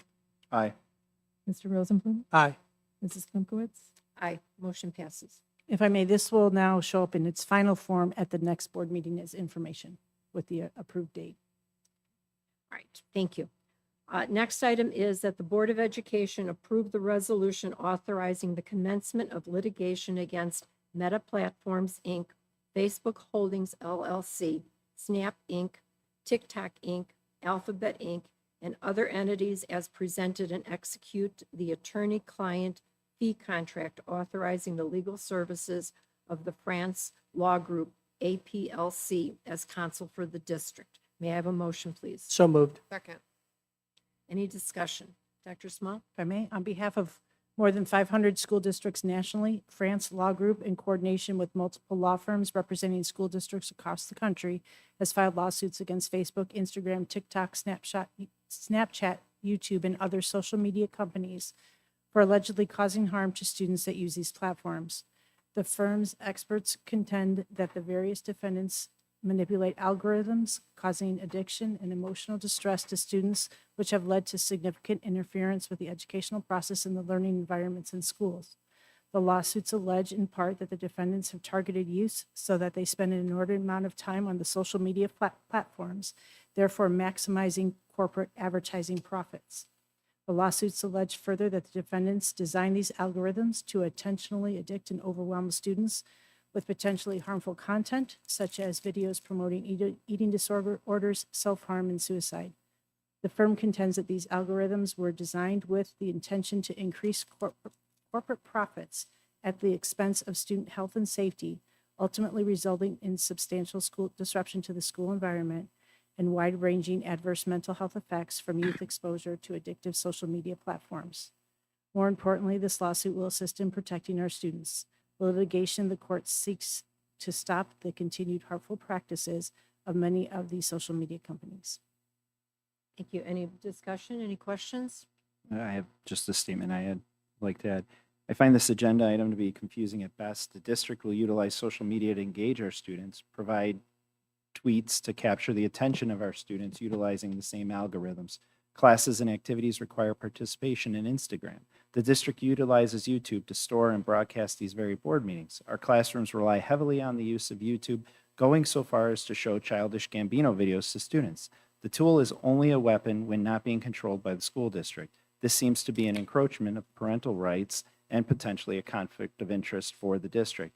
I do not think it is in the District 211's best interest to engage in a lawsuit that could result in the loss of access to these social media platforms. These platforms have been a primary tool for students to both engage each other and receive pushed information from the district. For these reasons, I do not support this recommendation. Thank you. Any other discussion? Madam President? Yes. I'll make just a brief comment. I support this lawsuit, and you know, I was devastated personally to read the Surgeon General's report, which is a broad overview of the devastating consequences on the mental health and, in many cases, physical health, certainly interpersonal health, of young people who use various platforms named in the motion. In particular, I was very concerned about the very steep decline seen in mental health as illustrated by dramatic increases in suicidal ideation, suicidal thoughts, suicidal plans by young girls and female identifying people in particular, although young boys and male identifying people are certainly not exempted from those same ill effects. So, you know, one doesn't need to look very far to see not conjecture, but reputable, devastating data about the profound effects that the way these platforms exploit the brain chemistry and primarily the brain chemistry and the social emotional needs intrinsic in people, particularly at this developmental stage in life, to produce a machine that is highly addictive in a very, very dramatic way. So I strongly support this lawsuit and certainly the interventions it seeks to get. Thank you. Any other comments? Ms. Yes. Barron? Yes, if I may. These are Facebook, Snapchat, TikTok are tools that can be used. Like Mr. Jabrowski said, we use them in the classroom, and it's also a good way of communicating nowadays and reaching that younger audience. But when companies use their algorithms to create damage to our students purposely, that is when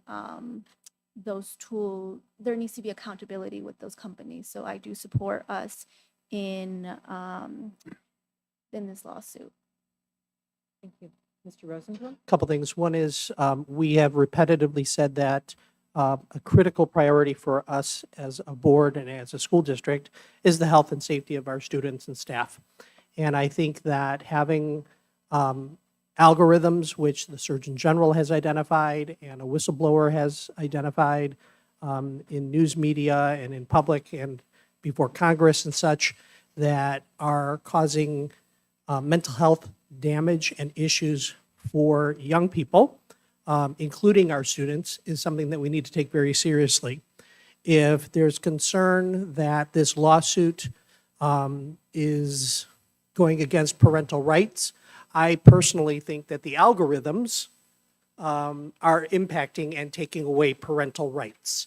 And we as a board need to do what we can to join other school districts to address this and address those companies that are using those tactics to prevent that from happening and to remedy those expenses that are being incurred by ourselves as a school district that are being impacted by those specific algorithms and behavior. And so as a result, I think it's worthwhile for us to pursue. Madam President, if health is the primary concern, then I recommend that the district boycott all social media platforms and not require student use in any activities or in any form. That might be a little extreme there. Well, again, Madam President, I think that we're not using the algorithms in a way that the companies are using to continually draw our students and young people into utilizing them and promoting them and advertising to them and exposing them to things that could be construed as harmful. We're using them in an educational setting, as we do other medium, and as a communication tool to our public. Madam President, I think that comments such as those demonstrate a profound misunderstanding of the issue and the situation. This lawsuit, I mean, the motion as it's written and the information that's available for anyone here to see, does not seek to put TikTok out of business and cease operations and cease the platform they've built that allows, yes, many people to connect with one another, same as any other entity that's named in this lawsuit. What it seeks to do is cause those social media companies who have built these platforms to make those platforms safe for their consumers to use. And, you know, Meta in particular has consumer products marketed specifically for children. And I believe, like any other entity, if they're making a product, they're duty bound to make sure that product is safe to use. And right now, there's an overwhelming amount of data that says that it certainly is not. I mean, in that Surgeon General's report, you have, you can setting up a profile of a 13-year-old stereotypical girl on Instagram, and within 5 minutes of just mindless scrolling, you have content that is eating disorder specific being shown to that person. Any amount of sustained attention on that content produces, exponentially more of that same content that is obviously dangerous. So seeking to make a product safer, is certainly not the same thing as seeking to put companies out of business on some, crusade against technology or whatever else is being insinuated. Madam President, to finish my point, the whole reason the district utilizes these social media platforms is because they have captured the attention of our students through those algorithms.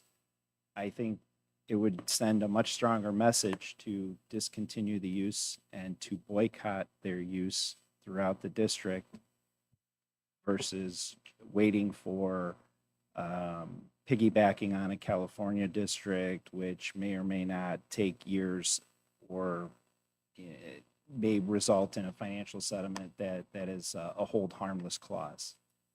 I would really like to think and believe that our teachers are using any of these platforms for educational purposes, for discussion in the classroom, for something that's related to the education process. I don't think that they're putting it out there just as entertainment. Regardless, I believe that that would be better suited under potential topics for future discussion. Such a motion to ban any use, district-wide use of these platforms doesn't seem to me to be relevant to the specific motion that's before us. All right, but I It's- value everyone's opinion, and I think it's important that it come out. Mr. McGowan, you were going to say something. Yeah, I can absolutely value the opinion, but the reality is if the district refrains from using social media platforms can still be malicious, which it is at this point. Raising two teenagers is completely obvious is how my kids are targeted, the sexually explicit ads that my 10-year-old gets when he plays his game. They need to have standards. And if this lawsuit is going to force them to at least be conscious of the children that interact with and use their product, then it makes sense to go ahead with the lawsuit. Thank you. And I think it also, I'm not certain who pointed it out. I think it's also important for parents to really become aware of this. And maybe that's some information that can be shared about the concerns of the platforms, the algorithms, and the effects that they have on young people. Because it's so easy to get yourself wrapped up at clicking and reading the next thing, and you're going down that rabbit hole there. So I think that's what we're looking to avoid and to help our students. Okay. Any other discussion or questions or comments in regards to this? Thank you. All right, may I have a roll call, please? Mr. Dombrowski, No. Mr. Rosenblum, Aye. Ms. Cabell, Aye. Mr. McGowan, Aye. Ms. Barron, Aye. Mrs. Klimowitz. Aye. The motion carries. All right, our next item is District 211 and police partnerships for proper gun storage safety, and it's a discussion item for today.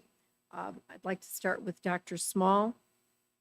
Our local 3 police departments were contacted by Matt Hildebrand, and they are happy to partner with the district to communicate safe gun storage to parents should the board decide to support this.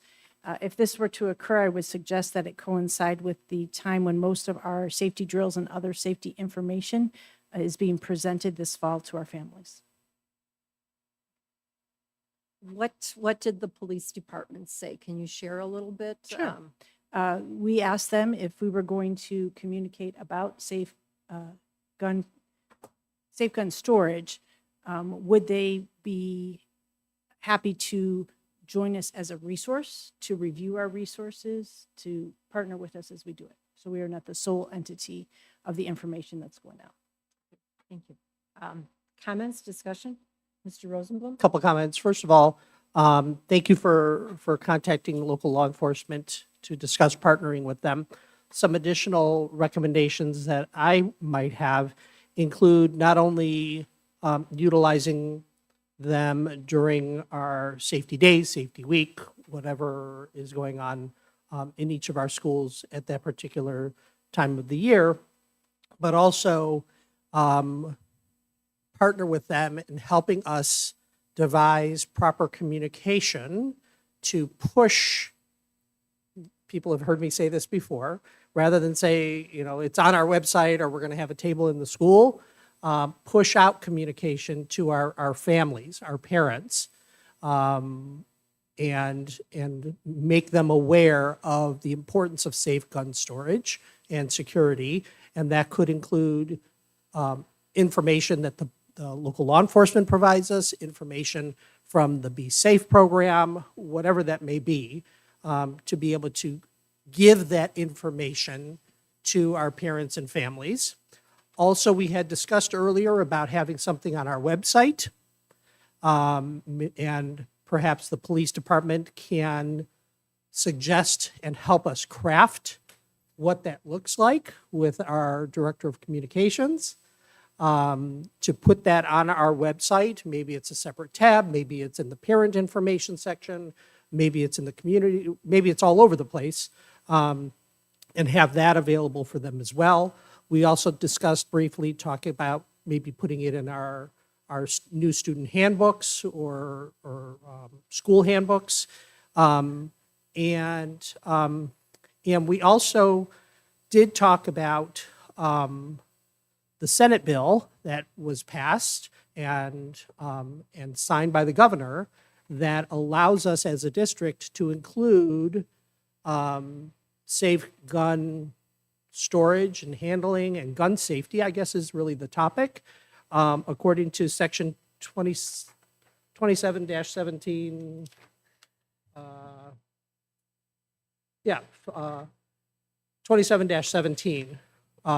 and House Bill 5193 that says under safety education that we can provide instruction on safety education in all grades and including in their courses of study regularly taught therein, including along with how to operate a vehicle, safe gun storage is item number 2 on the legislation under safety education. So I'd like us to look at how we might include that when we're talking about safety in the curriculum of our students, specifically associated to that legislation. I also think that it's important that we look at educating our staff on safe gun storage and gun safety, because they are part of our community as well, our school community as well as our out there community. And finally, we've had programs, excuse me, in the past, we've had programs to educate parents, students, caregivers, and other community members about vaping and e-cigarettes. I think we should do the same around safe gun storage and security. Not how to handle a gun, but how to safely store and secure them so students cannot access them unintentionally. We do have some resources that have already been provided to us. I'm fairly confident that the local law enforcement agencies can also support us on that in delivering those educational opportunities, even outside the classroom, as we have done for other things that have caused harm to our community around e-cigarettes and vaping. Those are my comments. Ms. Campbell? So, going off what Dr. Small has said about the conversations with administrative team and the police department, I would like to see what they come up with. Do we do a safety week, Dr. Small? Is that when the majority of our drills did? I know that that's what we do at District 15, or is it more of a day, some sort of? It's more of a week. Okay, so there's kind of a time period where It varies from school to school. but Right, They all right. have things they have to do in the fall. Okay, so because it sounds like that was maybe a possible target as for delivery of the actual information. I would, before I try to stick my hands in and start to micromanage, I would like to see what the really positive, strong partnership that I have the impression that we have with our local law enforcement who has offered support, and the administrators who know much more intimately than I do what those established safety weeks already require. I would like to see what they come up with first, and I'd be certainly interested in student, school, and absolutely community and parent feedback on how, this first round goes. I don't want to throw too many balls at the wall at once. I want to throw a couple balls and hit them right on target is essentially what I'm saying. I do think it's very interesting. I know that we already have some information on our website, but I think that's certainly a place where, like many other areas of our website, might be in need of a critical eye and an update. So I think that there's certainly some opportunities, for improvement in delivery of this actual information. But that's generally my feeling on the matter. I would like to see what's proposed to us specifically before I personally start making suggestions. Any other discussion? Yes. Mr. Dombrowski? Yes. Thank you to the speakers earlier regarding the presentation. I think that we shouldn't just focus on storage. I think we need to also consider adding a FOID class or handling of guns so that we prepare our graduates who will be adults and most likely will be gun owners, whether they inherit it from their parents or whether they choose to buy it or whether they grew up with a sense of safety being a gun owner. I think that we can transcend generations with gun safety by not only the component of storage, but also by offering students that would like to pursue a FOID card the opportunity to do it. At the high school level, they would need their parents' permission. So if there is a gun in the home, I imagine that that would be supported by the family. And I think that would help more than just a discussion on storage that may or may not reach the adults who are ultimately responsible. I think preparing our students for adulthood as gun owners would pay more dividends. Madam President, if I would hazard a guess that doing such an activity would be uninsurable, So render us uninsurable. I think it would, I think that would be the end of the discussion before it even began. All right, Mr. Rosenblum? So, Madam President, I did have an opportunity to also check out FOID training. FOID training has many requirements, including you have to be of a certain age, you have to be cleared of various background checks, mental health, physical health, academic, if you're in a school setting. To Mrs. Cavill's point, liability seems unrealistic, if not unattainable. There are plenty of places outside of our school that do FOID training, and they include things like live firearms exposure training, shooting, gun ranging, and things like that. And it also becomes a question of staffing and instructors and training, let alone providing the right facilities to be able to conduct those programs.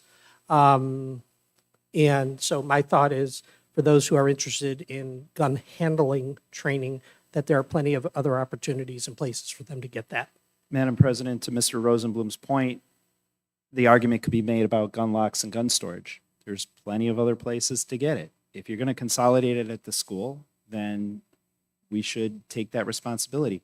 Regarding gun exposure, Boy Scouts go through it on their path to Eagle Scout. Our ROTC students in various school districts also go through it. I'm sure those school districts have liability insurance. I would be surprised if that is a detriment to those programs being offered at other districts. All right. I'm going to try to get us back to what the law is saying, that we may provide instruction and safety, including safe gun storage, before we get to FOID cards or anything else. I really think that there's a strong difference of safe gun storage and gun safety. Because when I think of gun safety, I think of, having the actual gun and how do I use it? How do I load it? What do I do with it? And how do I shoot? And that's not something that the school should be doing at this time.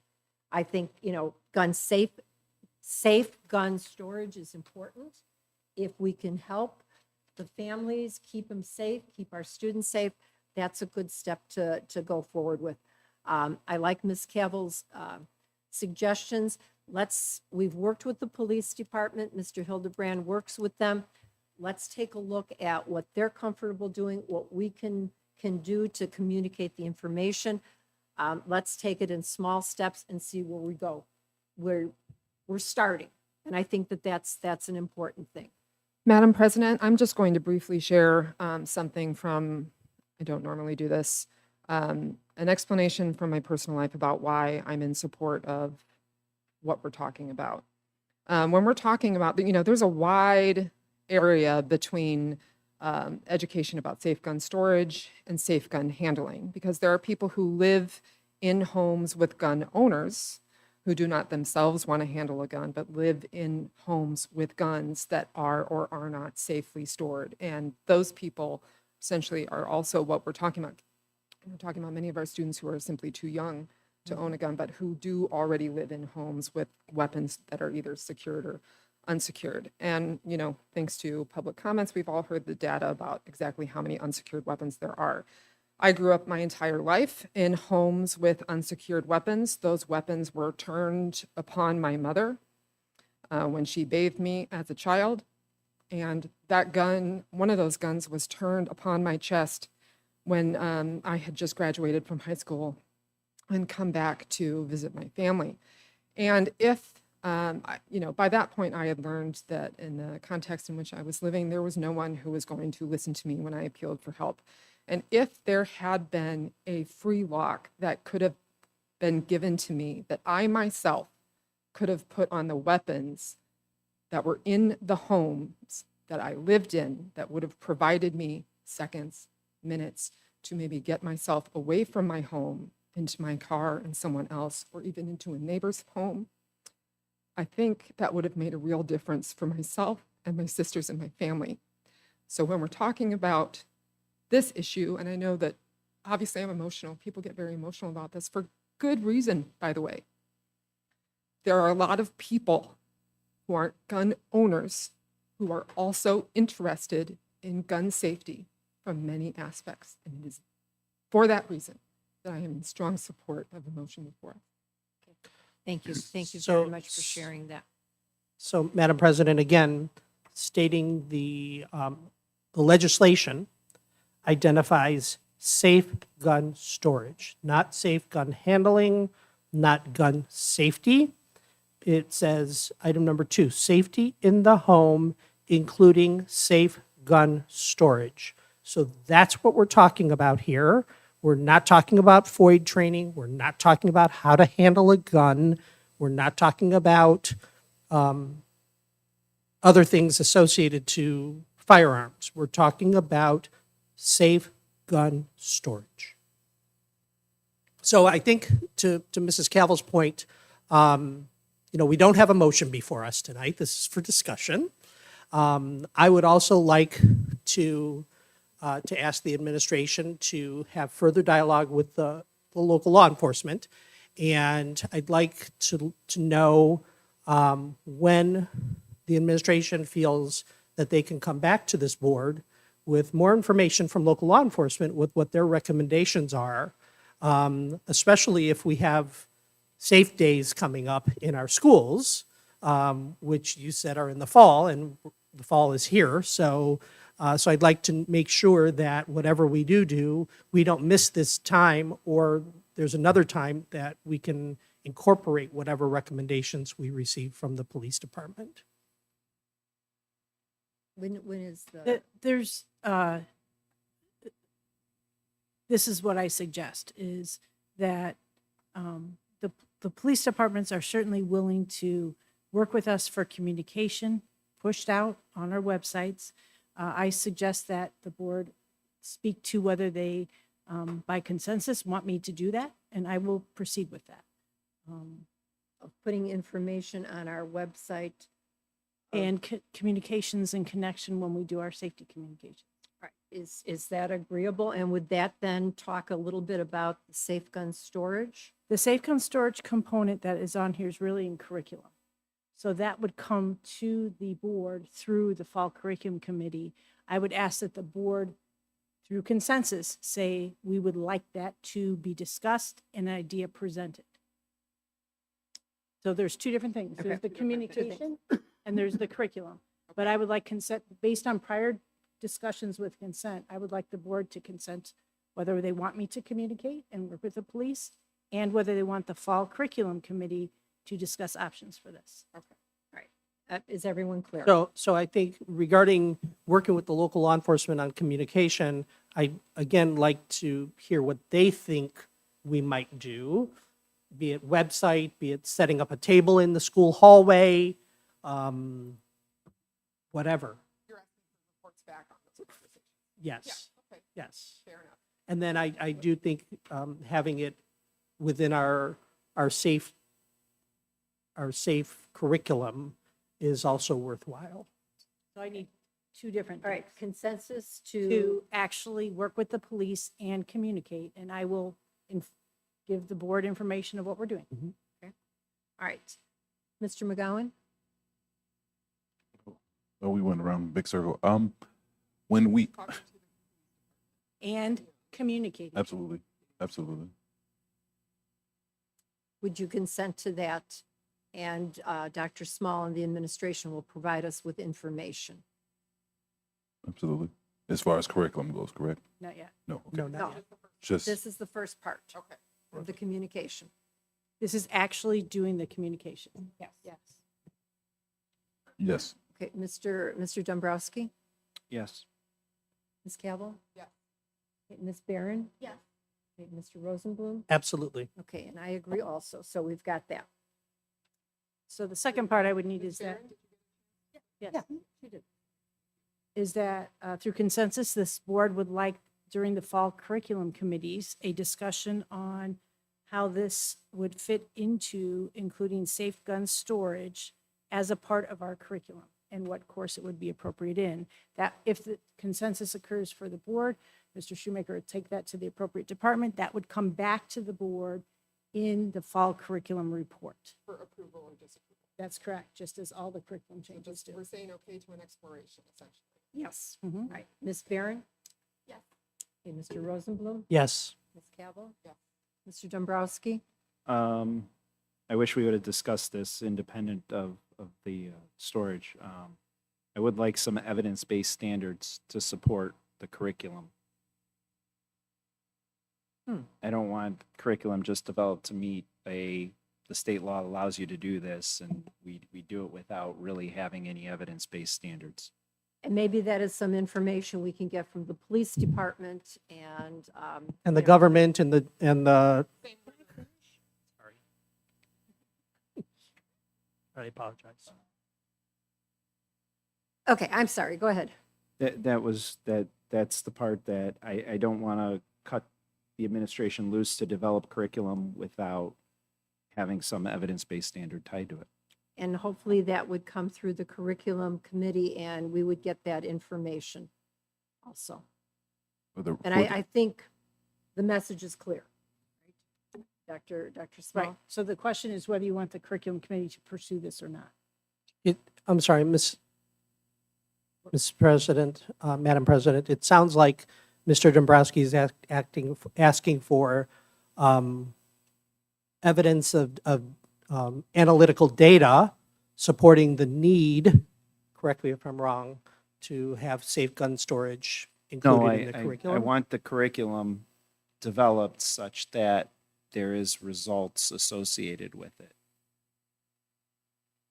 Okay. All right, So the question is whether you want us to pursue presenting curriculum to the board. and then once it's That's what the presented to consent us, question is. it's something we can either approve or not. Abstain. Okay. Mr. McGowan? Yes. All right, it And appears just- the consensus is to go ahead with it. I'll say it for the record because we got the administration here. What I don't want is overwhelming amount of resources going to fight the gun issue that is the country we live in, because it's not, again, I stand by what I said, it's not the district's responsibility to fight this war and win it, because we won't. But I'm always open to doing things to put more safer options in place. And gun storage is something fairly simple from the numerous comments that we've heard already. And in my head, I was thinking more along the lines of equivalent to the DARE program, where they come in, they sit the students down, and they talk, drugs. This is this, versus or insert be smart. Where we come in, they've got documentation, we don't need to reinvent the wheel.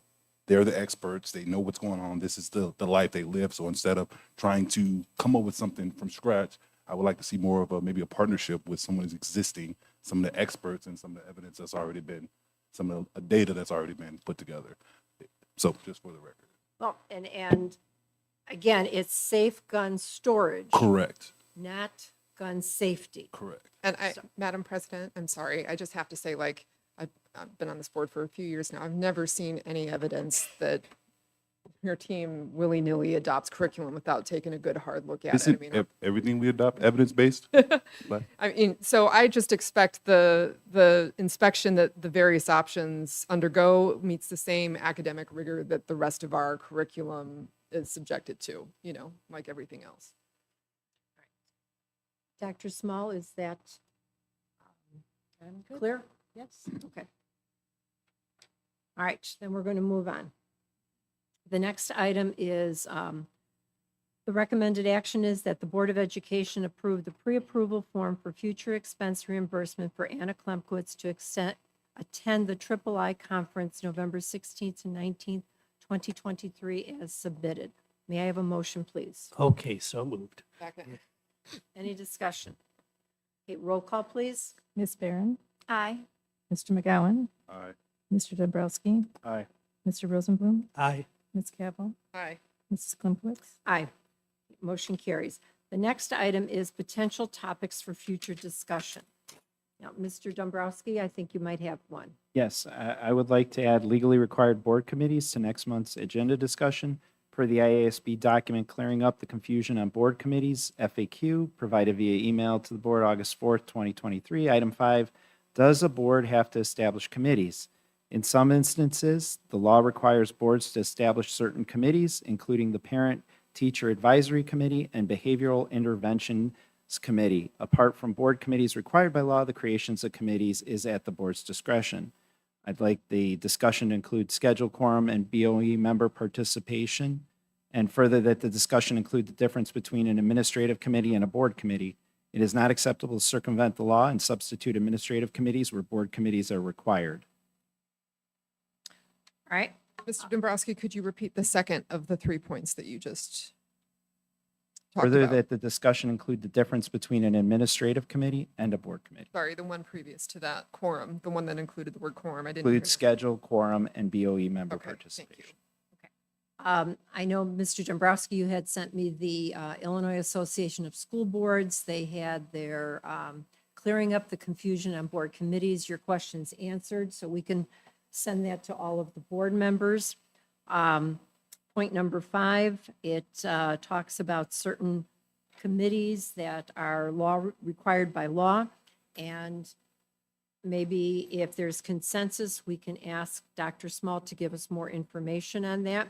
The one that they mentioned here is Parent Teacher Advisory Committee and Behavioral Interventions Committee. And if there's consensus, we can ask Dr. Small to provide us information. And we did have discussion about what's an administrative committee and a board committee. And certainly, if you wouldn't mind, we could bring that back and review that if necessary. Okay. Is there consensus to ask Dr. Small to give us information on this? In addition to Dr. Small perhaps providing us information, I would also like to recommend every school board member here log into the IASB website under your membership login and view last month's IASB webinar training on clearing up committee confusion. It specifically outlines what an administrative committee is, what a board committee is, how many board members can or cannot be on any of those committees, what clarifies OMA requirements by committee and what eliminates those. And it also talks about the parameters around which a board committee has to follow under OMA and things like that. So it's a very worthwhile 45-minute webinar that I think would be very worthwhile for researching in preparation for that discussion. That's an excellent suggestion. Mr. Rosenblum, by saying last month's, you mean is it July? I'm sorry, I just want to make sure that I'm looking. It was in July. It was in July. Okay. Yes. Okay. Madam President? Yes, sir. Would Board Member Rosenblum provide his comment as to whether or not whether we would be required, based on his knowledge of the webinar, to have this board committee? According to the webinar information that I heard.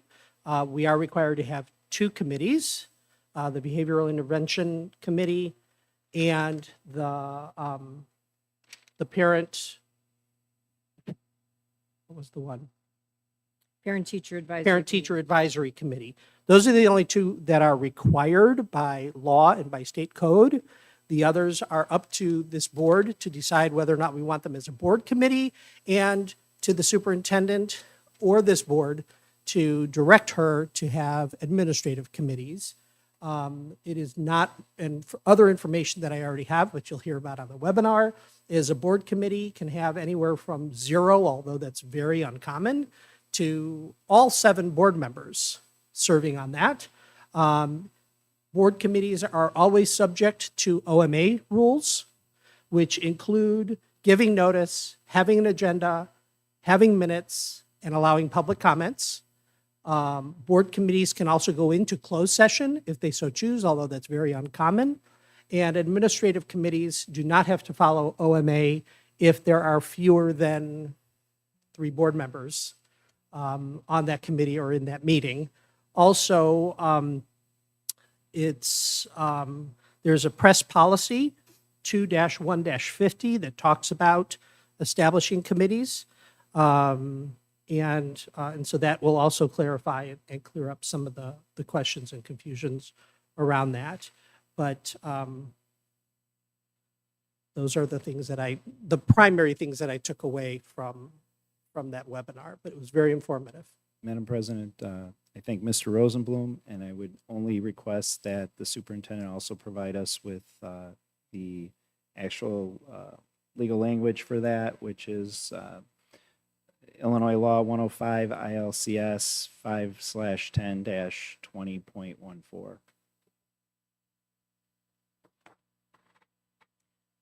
And Dr. Small, I know you had looked into these two, and there's the certain, okay, you'll provide us with don't know information if if there's that consent. Okay, all right. Mr. McGowan? Aye. Okay, Mr. Dombrowski? Aye. Ms. Cavill? Ms. Barron? Okay, Mr. Rosenblum? Aye. All right, and myself, yes, if you would, please. All right. Then that would take us to our committee reports. As far as NSSEO, we had our first meeting with our new superintendent, Dr. Meg Schnorr. Everything went well. There's no new things to report. We're moving along. All right, then we have Ed Red All right, thank you. Rosenblum. Thank you, Mrs. Klimkowitz. So there was a legislative breakfast on the 3rd at the Wheeling District 21 office. It was the first legislative breakfast that Ed Red has ever held. It was very well attended by legislators, school board members, and superintendents.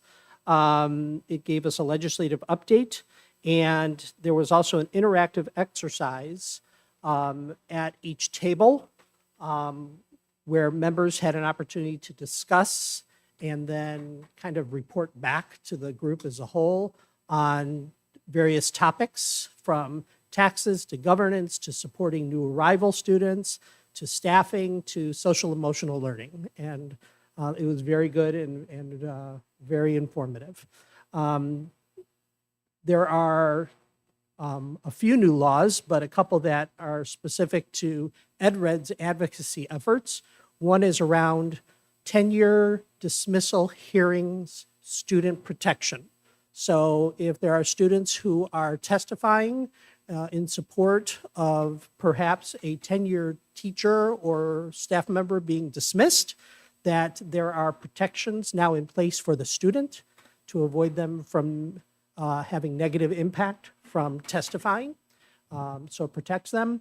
And the other is the community college, and I think we may have heard about this in this board meeting, in this boardroom before, community college remediation data sharing, where community colleges need to provide feedback to high schools on student achievement for students that have graduated from our district and are now attending or have attended the community college, and they have to report back to us how those students have progressed through their programs. So very informative and good information for us to have, because then we can use that information to perhaps change if we're seeing some challenges that our students are having.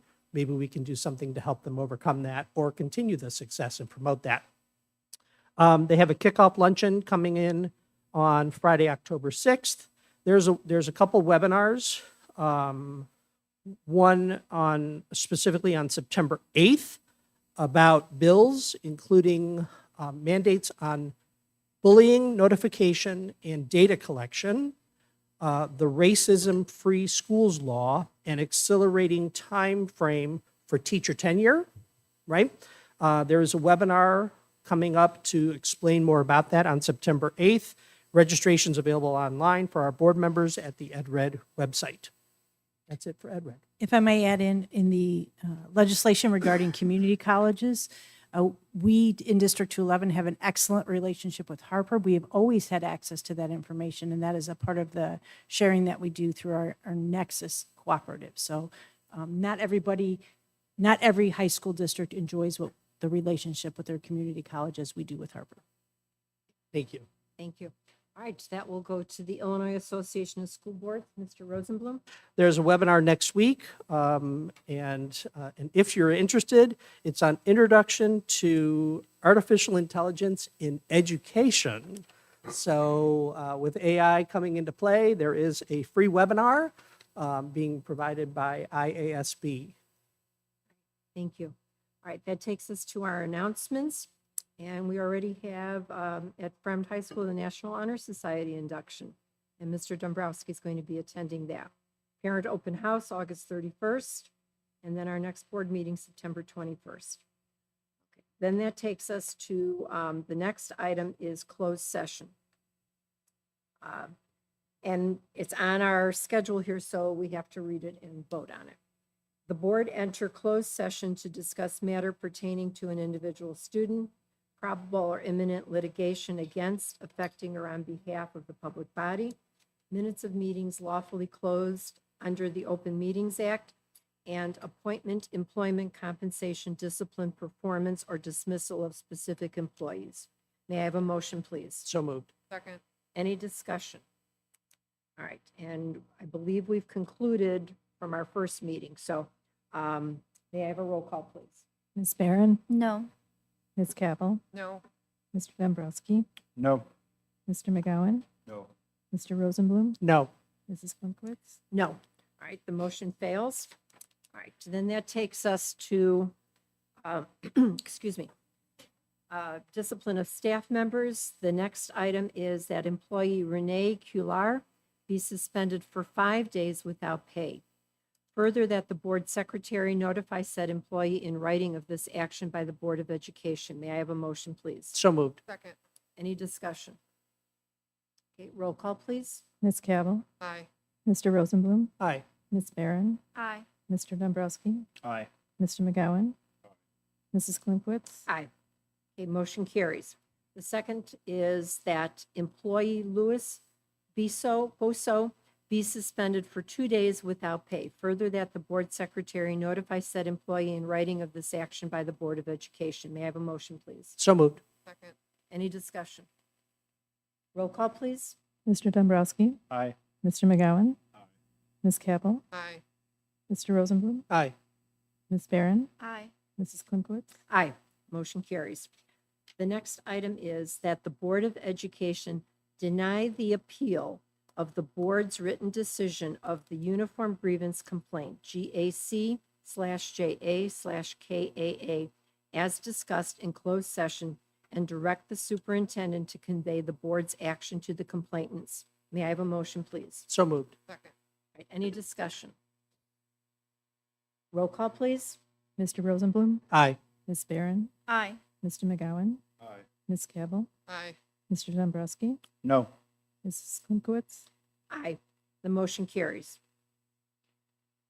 All right. And since there's no other business to come before the board, then the board president declares this meeting of the Board of Education adjourned at 9:39 PM.